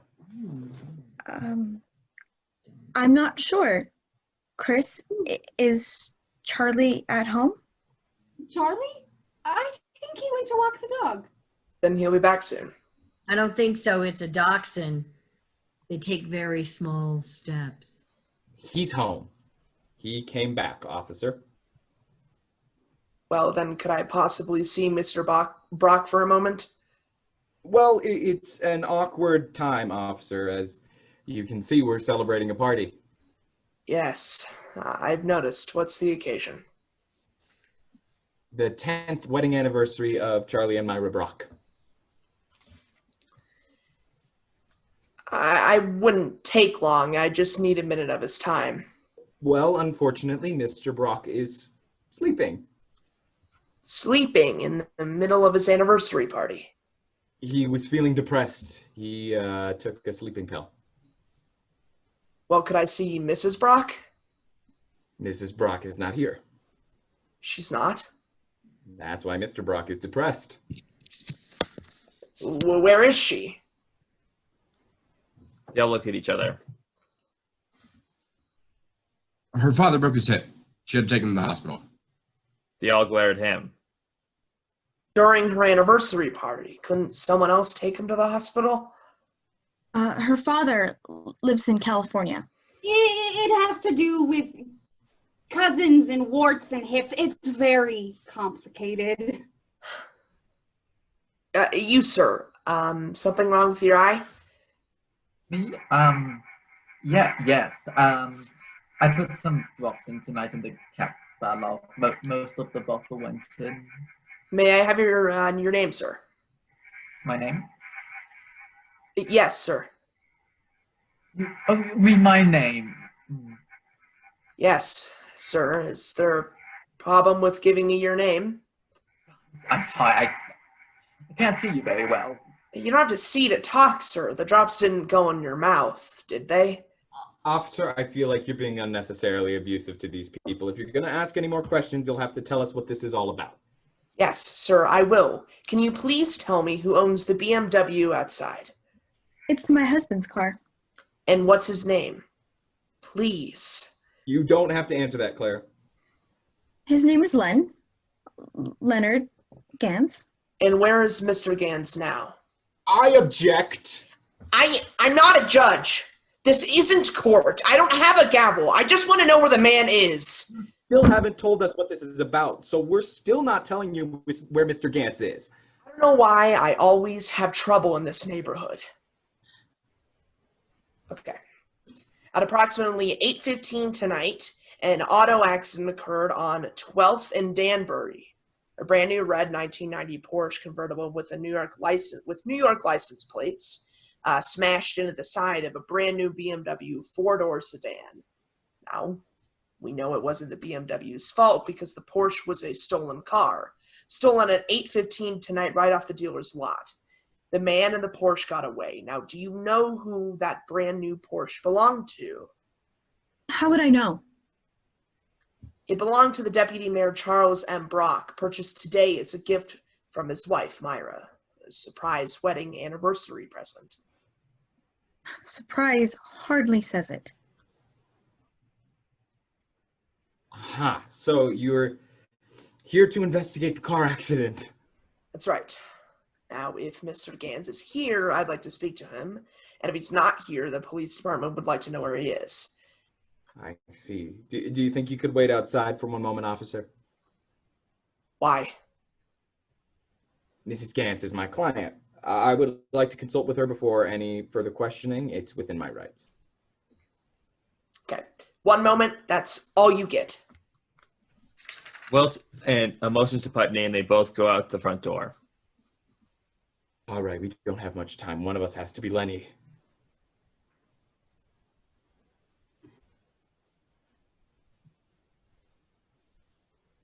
What are you talking about? The man doesn't even know about the gunshots. He wants to ask Lenny about the accident, but Lenny can't be Lenny because we need Lenny to be Charlie in case he wants to ask Charlie about the new car. And we can't let him see Charlie because Charlie has a bullet hole in his ear. Do you understand him in real life? We don't actually talk all that much. All right, Glenn, Ernie, we have to choose again. Oh, leave me alone with this stupid game. I know it's stupid, but we have to do it. We need a Lenny. Never mind. Never mind. The girls will do it. Come on, girls. The odd woman's husband is Lenny. My husband is Lenny. No, Lenny is Charlie. You're playing for Glenn. Get in a circle. They bunch together just like the men. I don't know how to play this. Just put out your fingers. We'll do the counting. Odd finger loses. All right, ready? 1, 2, 3. The girls put out fingers except Cookie, who puts out a fist. No. Your fingers, Cookie. Open your fist. I don't want to lose my earrings again. Just 1 or 2 fingers, all right? Here we go. 1, 2, 3. The girls put out fingers. Ah, it's me. Fuck. Sorry, Ken. Okay. It's okay. It's all right. I'm Lenny. Open the door, Ernie. Ernie crosses to the front door. The front door opens. Welch and Pudney come in. Welch is unhappy. I'm glad to see you're not dancing again. Now, where is Mr. Leonard Ganz? He's right here in the room. I am Leonard Ganz. You are? Yes. How come it took you a whole minute to think of your name? Never rush your answers. Harvard Law School. Never trust a man who doesn't know if he's here or not. Police Academy. Chris involuntarily puts an arm through Ken's to protect him. Welch sees this. Who are you, ma'am? I'm his wife's best friend. Mrs. Ganz. Are you here alone, ma'am? No, I'm here with my husband, Mr. Gorman. Where is he? Must have gone home early. Not much of a party, is it? It's had its ups and downs. All right. Mr. Ganz, tell us about the accident in full and complete detail. Do you think you could step outside for just one more time? I am not going no place, nowhere this time. This is it. This is where I live till I get what I came for. Even if a whole family has to move in. We hear the walkie-talkie squawk in Putney's holster. What's that? 1074, Pudney, over. Check. Got it. Hold it. Red 1990 Porsche convertible located at 5th and Market in Terrytown. Suspect apprehended. They said call it a night. Well, I guess that ties that little bundle up. Wonderful. I'm so I'm so happy. Sorry to disturb you folks. Hey. Oh, no harm, no foul. That's fine. You're Don't great. you say that. There will be some further questioning for you tomorrow. Mr. Ganz, no need to take any more of your time tonight. Thank you and good night, folks. Anytime. Thank you. Absolutely. Thank you. Sleep So, tight, buddy. Nighty night. Glenn goes to Welch and shakes his hand. I know I've seen you someplace before. What's your name again? Oh, Glenn Cooper. Were you ever on TV? Well, as a matter of fact, yes, I'm running for the state senate. Right. I saw you do an interview on PBS. Why were you so afraid to give me your name? Well, you know, when you're in politics, you don't want to get mixed up with these things. Yes, but you weren't involved with this unless you witnessed the accident, did you? No, no. My wife and I arrived late. We didn't hear the gunshots. Moment of frozen silence. The others look to heaven for help. What gunshots? I said, what gunshots? I suppose the gunshots that were fired when they chased the stolen car. That was like 12 miles over in Terrytown. You got 20/20 hearing, Mr. Cooper? Pudney's walkie-talkie squawks again. 1047, Pudney, over. Right, check. Will do. Neighbors reported 2 gunshots were fired about 9 p.m. from inside 1257 Peekskill Road. Sneeden's Landing. Investigate. 1257 Peekskill Road. Well, if we got ourselves a double header, don't we? Anybody want to tell us about the gunshots? No, not really. Not really? Music. No. Loud music. The music, it was on. Dancing. fine. Really. Nobody heard them, I suppose. Who's the woman sitting outside in the BMW? My wife, Cassie. I'd like to have a little talk with Miss Cooper. Connie, get her in here. Connie with a C. Pudney exits through the front door. Looks to me like you all had a fine dinner. I'd like to speak to the help, please. There is no help. Then who did the cooking? I did. What's your name? Cookie. I mean your real name. That is my real name. I have 2 sisters named Candy and Taffy. Swear to God. Is that blood on your shirt, Len? Blood? Yes. I cut myself with a fork during dinner. Is that blood? Oh. Ken, Len, and Glenn. That's really weird. Can it go from it's just a coincidence? Bottom of page. Just a coincidence. I guess it is. My name is Ben.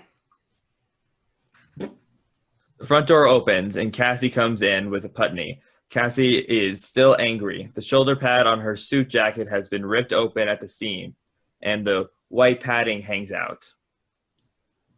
Are you all right, Miss Cooper? I'm not pressing any charges. My lawyer will handle this. It was an accident. She dropped the electric cigarette lighter in the car on the leather seats, and I grabbed her jacket to put her out of the car. And how'd you get that nasty blow on your nose? My wife was hanging up the car phone in the dark, and my head was a little too low. My. We've got a lot of cartoon humor in this case, don't we? No. You hurting too, ma'am? Oh, I have chronic back spasms. It's hard for me to sit, stand, or walk. And you didn't hear the gunshots either, I suppose? No, I was dancing. Welch looks at her in disbelief. Dancing is good for my back. And to think I was almost out the door with this one.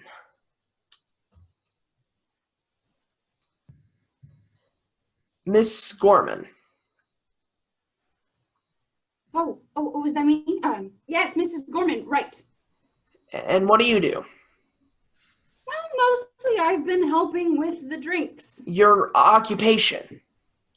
Oh, nothing. No, not nothing. Well, I'm a lawyer. Sorry. And I'm a mother. I have 2 children, a boy. No, one child. Sorry, I'm very nervous. You and everybody else, ma'am. I'm going to say something now that is not really a part of my official capacity, but I don't believe one goddamn thing I've heard in this room. I think there were gunshots here tonight. I think someone or everyone is trying to cover something up. A man gets hit in the nose. Another man stabs himself with a fork. Someone's BMW gets smashed up. The host takes a short-legged dog walk and then goes to sleep, and then the hostess takes her father to the hospital in California with a broken hip, and nobody hears 2 gunshots because everybody is dancing, including a woman named Cookie who's been cooking all night, who can't stand or walk. You people have to deal with me. I'm a real cop, you understand, and I'm not somebody named Elmer that your kids watch on the Disney Channel. Now, I want some real answers, intelligent answers, believable answers, and answers that don't make me laugh. But first, I want to see Mr. Charlie Brock and find out what the hell is going on here, including the possibility of him having 2 bullet holes in him. I'll give you 5 seconds to get him down here, or I'll take 2 seconds to go upstairs to find him. Ken and Glenn argue silently behind Welch's back. Don't mess with me now. I'm so close to a promotion, I can smell it, and I'm not going to screw it up with this case. Do I start counting, or do I have to start climbing up the steps? It's up to you. Nobody moves. Welch starts up the steps. Okay, wait, just wait, will you? Wait a second, wait, okay, can you wait, just wait, Ernie. Ken? I mean, Len. I think it's time to call Charlie and ask him to come down, don't you? Definitely. Absolutely. Ernie goes to the phone and rings Charlie's room. Charlie, it's Ernie. We're ready for you now. Are you ready for us now? Relax, Charlie. That's just a hysteric nerve reaction. What's wrong with him? He thinks he went temporarily blind. Just put some cold water on your eyes and come down. There are 2 police officers who want to speak to you. Why? Because you put out 1 finger, that's why. He's fine. He's coming down. The truth is, officer, we were trying to protect Mr. Brook because he's a dear friend of ours. Because we know we're all in jeopardy if we hold back the truth. There were 2 gunshots here tonight. I personally did not hear them, but I share equal blame with those who did hear the shots and did not come forth with that information, despite the fact that I didn't hear them. Stop helping so much, Glenn. But nevertheless, Mr. Brook is willing to tell us the full and complete story, the details of which none of us has heard yet, about the missing health, about the disappearance of his wife Maya, and about the 2 gunshots which I didn't hear. Oh, God, I'm getting another spasm in my back. Oh, who gives a shit? Charlie's bedroom door opens. Lenny stands there as Charlie, wearing a robe, pajamas, and slippers, and a large bandage over his ear. They all look at him. He looks at them, furious for making him do this. Hello, Charlie. Hi, Charlie. Feeling all right, Charlie? Lenny comes slowly down the stairs. I'm Officer Welch, Mr. Brock. This is Officer Pudney. Please sit down. Lenny sits. Take this down, Connie. She takes out her notebook. Now, Mr. Brock, tell us from the beginning exactly what happened in this house tonight. Does anybody want a lemon tart? Yes, a tart would be wonderful. Not now, ma'am. Go ahead, Mr. Brock. Okay. Let's see. The story. As it happened. As I remember it. As I'm telling it. Oh, God. Well, here goes. At exactly 6 o'clock tonight, I came home from work. My wife, Myra, was in her dressing room getting dressed for a party. I got a bottle of champagne from the refrigerator and headed upstairs. Rosita, the Spanish cook, was in the kitchen with Ramona, her Spanish sister, and Romera, her Spanish son. They were preparing an Italian dinner. They were waiting for Myra to tell her when to start the dinner. As I climbed the stairs, I said to myself, it's my 10th wedding anniversary, and I can't believe I still love my wife so much. Myra was putting on the perfume I bought her for Christmas. I purposefully bought it because it drives me crazy. I tapped on her door. Tap, tap, tap. She opens it. I hand her a glass of champagne. I make a toast to the most beautiful wife a man has ever had for 10 years. She says, to the best man and the best 10 years a beautiful wife ever had. We drink, we kiss, we toast again to the loveliest skin on the loveliest body that has never aged a day in 10 wonderful years. She toasts to the gentlest hands that ever stroked the loveliest skin that has never aged in 10 wonderful years. We drink, we kiss, we toast. We drink, we kiss, we toast.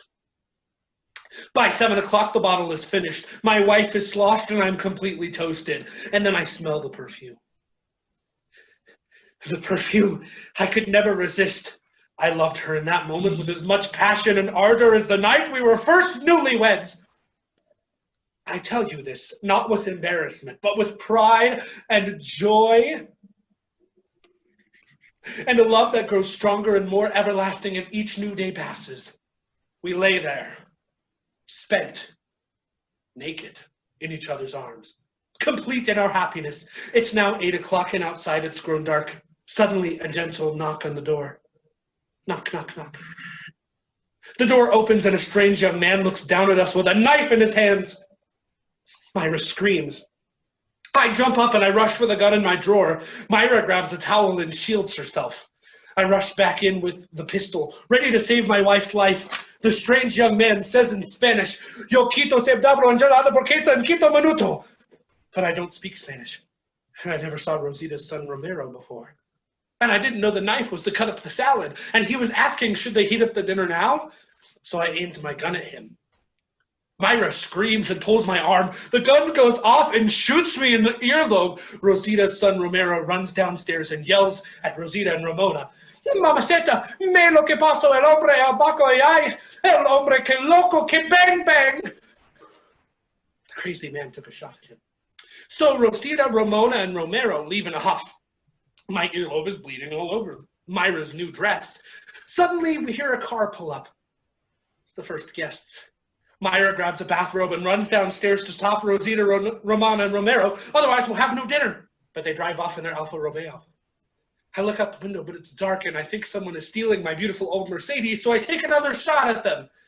Myra runs down to the basement where we keep the cedar chest. She's looking for the dress she wore last year for Bonds for Israel. She can't find the light, trips down the stairs, passes out in the dark. I run downstairs looking for Myra, notice the basement door is open, and afraid the strange-looking kid is coming back. So I lock the door, not knowing that Myra is still down there. Then I run upstairs to take some aspirin because my earlobe is killing me from the hole in it, but the blood on my fingers gets in my eyes, and by a mistake I take 4 Valium instead. I hear the guests downstairs, and I want to tell them to look for Myra, but suddenly I can't talk from the Valium, and I'm bleeding on the white rug, so I start to write a note explaining what happened, but the note looks like gibberish. I'm afraid they'll think it's a suicide note, and they'll call the police, and my friend Glenn Cooper was coming, and it would be very bad for his campaign to get mixed up with a suicide, so I tore up the note and flushed it down the toilet just as they walked into my room. They're yelling at me, what happened? What happened? And before I could tell them what happened, I passed out on the bed. That's the whole goddamn story. As sure as my name is Charlie Brock. I buy it. I buy the whole thing. You know why I buy it? I buy it because I liked it. I didn't believe it, but I liked it. I love my wife too, and that's why I want to get home early. Sorry to bother you folks. Take care of that ear, Mr. Brock, and happy anniversary. Welch and Pudney leave. The others turn and look at Lenny.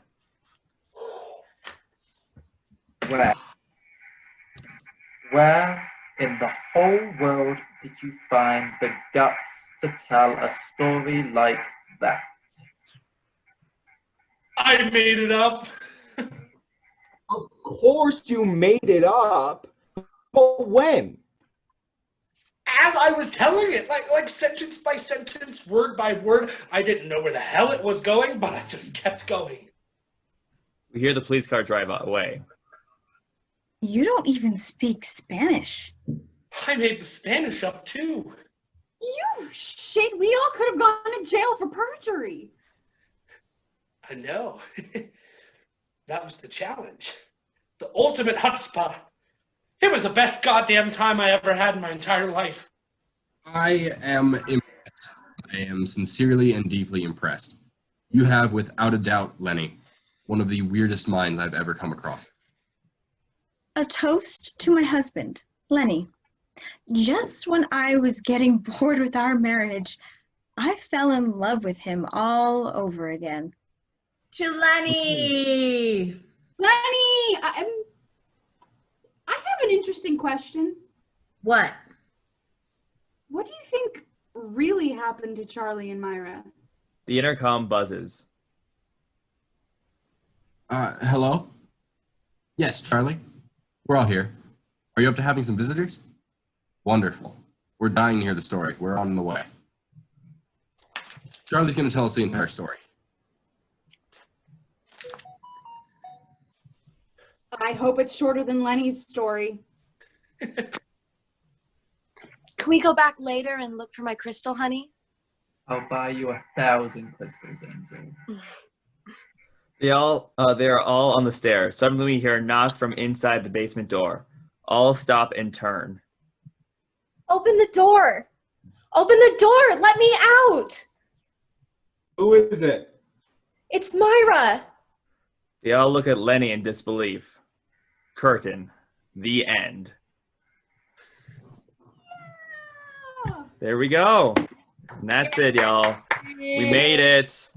If y'all want to turn off speaker and go to the gallery, I want to thank everyone for coming. It was long. It was so much fun. I hope you all enjoyed it. Thank you to all of my actors for putting up with me and just doing this whole thing. You know, it was close to like a little over an hour and a half, close to 2 hours. But you know, that's how long the show is. But you know, when you can't do theater in live, you know, you do it over Zoom. So I think it was great. I'll be the first one to jump in. Thank you, Stephen. Yeah, and I'll be doing some more later. If you ever want to join in again, I will be posting about some more soon. So thank you, everyone. I'm going to be stopping the recording right now.